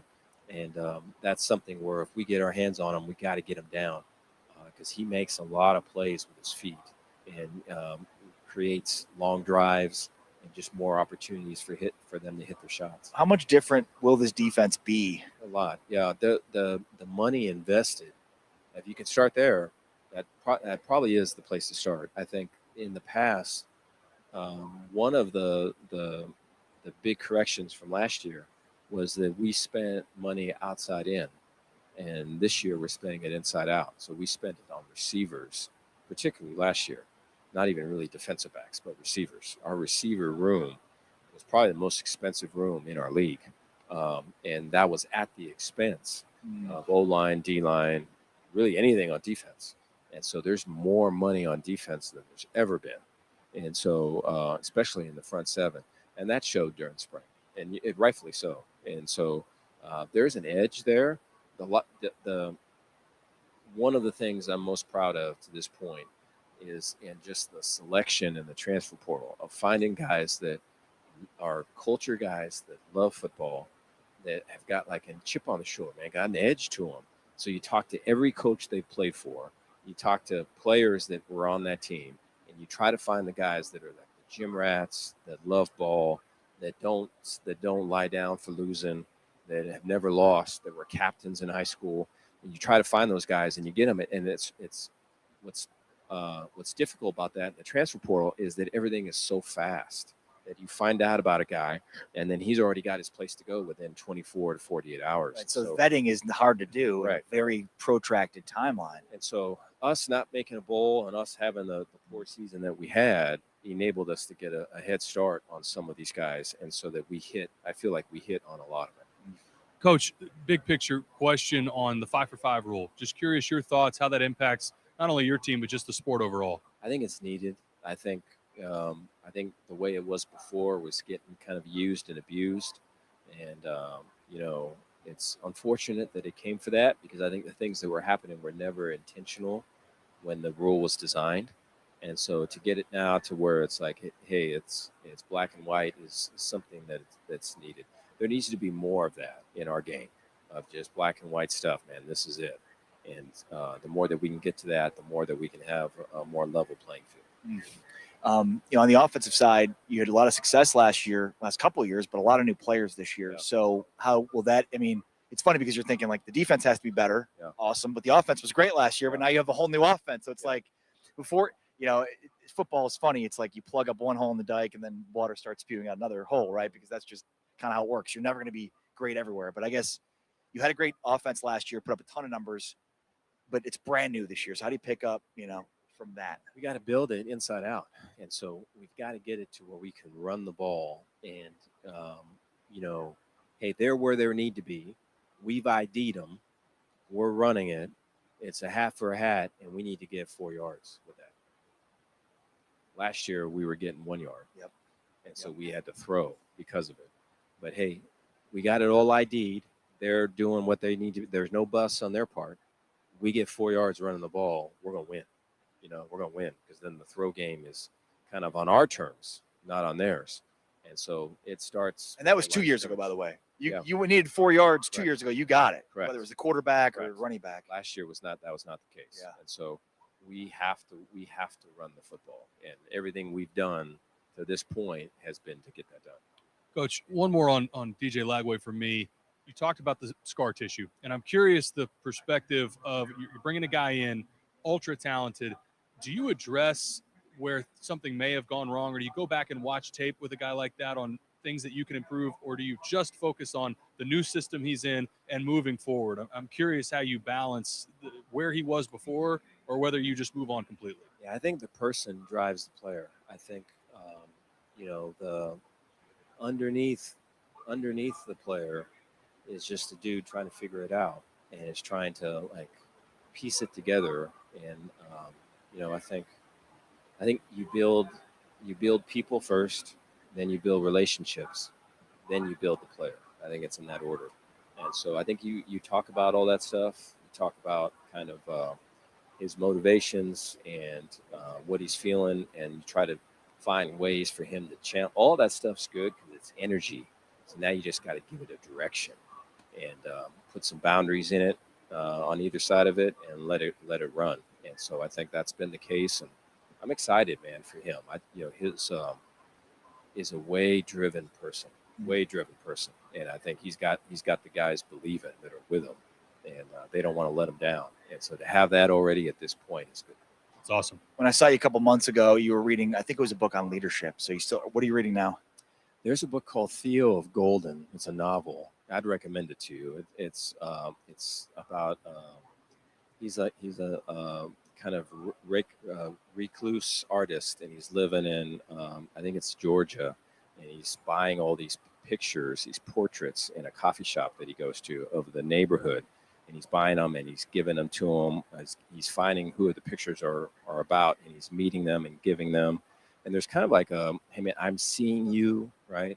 I'm listening to your story. Everyone's got a story. It's kind of the seeing the good in other people.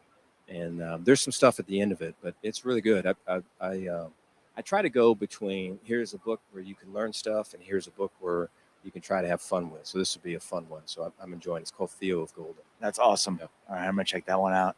Dave Aranda, Baylor football coach, joining us here from Big 12 Media Days. Good luck this year. Looking forward to seeing your team. Thanks so much, Coach. Thanks, man. Coach. Appreciate it. Dave Aranda joining us here from Big 12 Media Days on Big 12 Radio on TuneIn and Big 12 Studios. It's Big 12 Radio, Big 12 Today here at Big 12 Media Days, the Ford Center Star in Frisco. Not too far away from where Eric Morris used to coach, North Texas. Now with the Oklahoma State Cowboys. Eric Morris joining Taylor McCargan, Ari Temkin here at Big 12 Media Days. How are you, Coach? I'm good. I think Taylor and I go back. We're first time we were probably at Incarnate. We were Southland. Incarnate Word playoff game. Tell everybody how nice the Incarnate Word press box is to call a football game. Because they need to know this. It was freezing, and in order to get to the other side where everybody for stats and everybody else working the game had to get there, they had to walk through the TV booth. And it was just cold the whole game because we could not get people from opening up the TV booth during the game. But your quarterback was pretty good. I do remember that. I'm from a 2A high school. It used to be 2A. It's 3A now, but I mean, way better facilities than Incarnate Word. That was well, there's been a couple different staffs that have come through there, and what they've been able to create at Incarnate Word. Oh no, and I shouldn't talk trash. Like Unbelievable. that place was magical for me, and I think allowed me to go to a place and really learn how to be a head coach at a young age. And so I'm super thankful for my time at Incarnate Word. But I was trying to think, that was the first time that a playoff game, 2000, and we'll call it maybe 21, somewhere in there. Sounds right. Who was the quarterback? A guy named Cam Ward. It was good. Not too bad. I mean, truly, how unbelievable is it that a former Incarnate Word quarterback became the #1 pick in the NFL draft? Well, I know we're supposed to talk about the Big 12 today, but you've got to tell the story of how you guys got Cam Ward, hiding him in a camp. And yeah, we found him at a camp, and naturally, Mac Leftwich, who's the offense coordinator at Texas Tech, was our quarterback coach at the time. And so, I'm going to every position, but they're just warming up. And so Mac brought me a piece of paper, and it had his number on the, whatever his number was, 375. At 375, it was highlighted, circled, and had a note, please come watch this kid when you can. And so, and this was just during warm-ups. And so just a different zip on the ball, powerful. Cam was a little overweight at the time. And so, but we got through camp, and then at the end of it, we kept him kind of for a private session and was making some throws that, and I'd just been with, Baker, I'd been with Patrick Mahomes, Davis Webb had crazy arm talent. Like, those are the three guys I was with. And like, Cam was just as good as all, making these field comebacks on a line. You're like, holy smokes. So we're like, all right, like, that was the most impressive camp I've ever seen. Let's go watch this kid's film, and we'll offer him right afterwards. And we go watching, like, he has like 4 throws on film, and the rest is, it's a wing tee. You couldn't see him in the gun. You knew nothing about him. So then we're like, all right, this is perfect. Like, in this era of football, like, it's almost impossible to hide people with technology, and you get the film out. And so, but yeah, he was one that we did and just fell in love with him. I mean, Drew Mestemaker is a similar great story too, right? I know, but I can't take it. Like, at least we found him and watched him and he played. Like Drew's was a little bit different just because, I had two buddies that worked him out, and they called me in the spring, and they're like, "Okay, coach," Jeff Christensen called me, who said he's a quarterback trainer and trains a bunch of the NFL guys. So he said, "Hey, I think I found the next NFL quarterback for you." I'm like, "All right, perfect." I said, "Send me a film." He said, "Well, he's this year coming out." I said, "Well, I have a walk-on spot." He said, "All right." And I said, "Well, send me the film. We'll evaluate it, and we'll." Well, that's the problem, Coach. And he said, "Well, that's the thing. You don't have any film." And I said, "Jeff, you want me to bring in this kid with no film? He didn't even play in high school?" And he's like, "Yeah." And he's like, "That's the same thing." He's like, "But just let me bring him down there. You watch him throw for 10 minutes, and you'll see what I see." He said, "I don't know if he can process information, but he has the cleanest release of anybody I've ever seen. No wasted movement in his release," which is true. Of any quarterback I've ever coached, he has the least wasted movement. And some people even think it's unorthodox the way it comes back because he keeps everything open. You and I could talk about this forever watching this film. But so we watched him throw for 10 minutes and said, "Yeah, perfect. Let's bring him on." Now, even at that point, I had no clue. So, like, this isn't one where I feel like the other ones evaluated. I had no clue he could process information, that he was tough, that he was smart, that he's a great teammate, he's a great lead. Like, I knew he had none of these characteristics. Now, I found him out really fast after that, but I didn't know any of those at that point. Coach, what is it like taking into Oklahoma State now? Modern era of college football, new staff comes in. 10 years ago, 15 years ago, there was this almost expectation that maybe a year or two to build up. But now you see so many teams where they come in and the expectation, like you've talked about, is we need to go now. We need to win now. And you bring a couple key pieces with you, namely your all-world quarterback. What is that like to be able to step into a new place and feel like we've got the confidence that we can do this right now?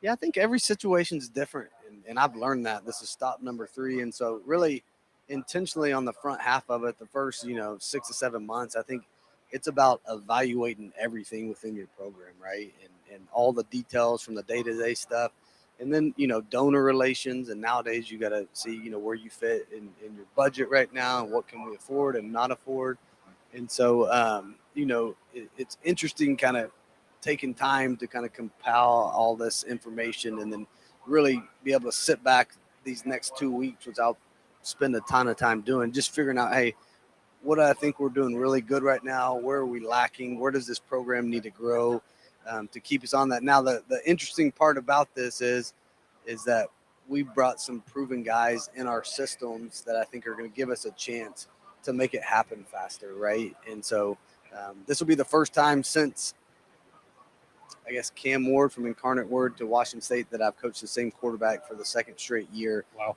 And so I expect to see a lot of growth in Drew's game, just with how smart he is and then just how few of games he's actually played the position. I think he'll have a huge jump this year. Tell me about Raj Murdy. What is he, 26, 30? How old is he? I think he's 25. I think he's 25. Because you and I are the same age. I'm 40. I'll be 41 in August. I think you're a little bit younger. Like, what? 25? Like, that's insane that his evaluation, you trust him that much to bring him with you and then basically put together this entire roster. Yeah, another good story on that. And I always trust people that I have good relationships with and that I trust, right? And so my 2 position coaches in college were Dana Holgerson and Sonny Dykes. And so those were the 2 people that Raj had worked for at the University of Houston and then at TCU. And so both of those guys couldn't speak highly of how bright he was, how sharp he was. And so, and then obviously like controlling a spreadsheet right now, the way I have to, like, I had no clue, I hated all those math classes when I was in college. Right. So I purposely didn't learn how to run the Excel sheet. I'm purposely a play caller, football player. I like to draw plays and I see them happen visually. And so that's like my form of art, right? Like I hate that stuff. And so someone that excelled in that and could really build a business model behind, kind of, and we could collaborate on some of our thoughts on putting together a team. And today where ROI is a real thing, right? I mean, this is a business and we're investing in these kids and we need that money to be on the field working for us. And so, so I had people that had great relationships with him. They gave great recommendations, interviewed him, thought he was phenomenal. And he's been great turnout. It's what, year 2 with him or year 3 with him? Yeah, so this will be year 2 with him. So he can take no. I remind him all the time, like he can take no credit for Caleb Hawkins and Drew Messemaker and all these people that were already there when he showed up. I said, listen, that was my doing. One day I'll tell you off air my decommitting from Dana Holgerson story. That one I can't I share. want to hear that. Oh, that one That sounds I can't amazing. share on air. Did you get screamed at? I got some Dana. Yeah, I bet. I bet. What is an open-ended question, but what is most exciting for you in this new era? First season at a place like Oklahoma State. Yeah, I love challenges. I love when people tell me I can't do something. And I think, that's what's made me successful at every stop of my life and even my career, right? And even as a player, people told me I was too small and not fast enough and all these things. And Mike Leach took a chance on me, and I always wanted to prove Mike right for taking that chance. I was so appreciative for that chance. And this game was so transformational for me. And then obviously I had great coach. I mean, we talked about Dana and Sonny, and then Lincoln Riley was my position coach of last year. So I've had great men that have poured into me. And so, I think I've never been to a place with resources. And so I've never been fixated on that. Like, we had no resources or history or any kind of past success at Incarnate Word. So that was a challenge. Same thing at North Texas. Everybody's like, well, it's in the Metroplex, this great location. Why can it never be successful? That was a great challenge for me. And so even this now, like Oklahoma State, for me, I have great memories of Oklahoma State as a player and a coach when I was playing, because Coach Gundy had them on fire there. Like, you did not want to go to Boone Pickens, especially not at night. Like, it's rowdy and it's crazy. And I've seen Stillwater on fire. And so I thought, it's a conference I'm familiar with, and a conference that I think we can get Oklahoma State going back pretty fast. In terms of your offense and your schematics, are you, I guess, who do you have so many different influences, I'm sure, with just the names you've mentioned already in terms of just offensive ingenuity. You're talking about some of the, most revolutionary offensive play callers and designers in the history of the game. I mean, with Mike and Dana and Lincoln, I guess give us kind of your who do you borrow from the most? Who's maybe your most influential, just in terms of your specific offense? So the way it happened, because I was with Coach Kingsbury at Texas Tech for all those years. Another one. I was so tired of being the number one offense in the nation and not competing for championships. And I think that's something that really bothered me. So when I went off to Incarnate Word and doing my own thing, I really studied on, the time at that time, like Clemson was winning national championships. LSU was winning national championships. And these teams were what I would call not ground. I mean, they had a bunch of spread stuff in there. They were throwing the ball. Now, when I looked at it, we were rushing the ball for about 70 yards a game. Right. They were rushing the ball for 150 to 170. So, about 100 more yards a game. And so I made a conscious effort to learn the run game. I knew the pass game. I felt like I had a PhD from all those guys on how to get people open, how to throw, how to teach quarterbacks progressions. I felt like I wanted to install a run game that matched up with that would cause us not only to be able to run the ball more, but a tougher football team. Because I think if you practice that way, your whole team becomes tougher. And so that's kind of where we change. And then I've taken bits and pieces from everybody. I think Lincoln was really good at running counter back at that time. Spent time studying a bunch of their stuff, and then we're really good at outside zone last year, and so spent a ton of time studying some of the NFL mid-zone stuff that we could run out of the gun. That was our most successful run play last year. And so just spending time to committing to my own personal growth on how to run these schemes successfully. Coach, just one more for me on Drew. Is there any conversation that needs to be had between his success to this point and now stepping into the Big 12? Or is it just the scheme is the same, your play caller is the same, just continue to be you? Yeah, the strides he's made. I mean, I think with you playing the position and understanding what it takes. Drew has become such a student of the game, and for him at practice, I remember 2 years ago, calling him over after a set of Skelly or a set of team, and me having some notes taken down. Like when Drew runs over now, he's telling me the 5 things that he knows I would already tell him right now. And so I think, and then for me, I've always believed in doing what quarterbacks are comfortable with. And so we spend so much time in conversation on and even if we try new things, hey, do you like this? What do you like about it? What do you not like about it? A bunch of the vertical choice stuff that we did before he got there. He didn't like it because there's not an outlet a bunch of times on those, and he wants to know where his outlet is. And so, like, just knowing, like, Drew doesn't like that play, like, even though I might like it and think it's a good play call, like, I'm not going to call it if he doesn't. So I think matching up our thought processes, and he's grown so much of understanding actually the game. Like, I think you can have such a more of what you like and not like. Yeah, look, I think if people listen to you talk for 5 minutes and then see the roster you put together, it's obvious to figure out why so many people have talked about your team making a huge stride this year. But how much what is it important to focus on, taking a locker room that has not won a lot?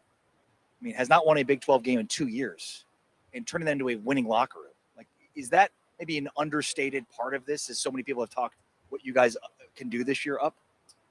Yeah, that was hard for me. It's easy at Incarnate Word. I go in there and blow the whole thing up. They'd never won. North Texas is a little different. They were in a bowl game. The first time I got introduced was at a bowl game meeting. And so they had some success and won some games. And so there were some different areas that I felt like I needed to fix and figure those out. And so the majority of this roster that we're bringing back from Oklahoma State has not been in a locker room after winning a Big 12 game, which blows my mind. And so I can't be naive to that and understand, like, confidence and belief in what we're about to do is first and foremost, like, so important. And because I've never been around a good football player that wasn't confident and didn't believe in himself. And so for us to instill that in these guys before we get going is something that's been super important. Our coaches know that too, voice that quite frequently. Really appreciate your time, Coach. Thank you so much. Good luck this season. Thank you, guys. Thank you. Eric Morris, the Oklahoma State football coach, joining us here on Big 12 Radio from the 2026 Monster Energy Big 12 Media Days here at the Star in Frisco.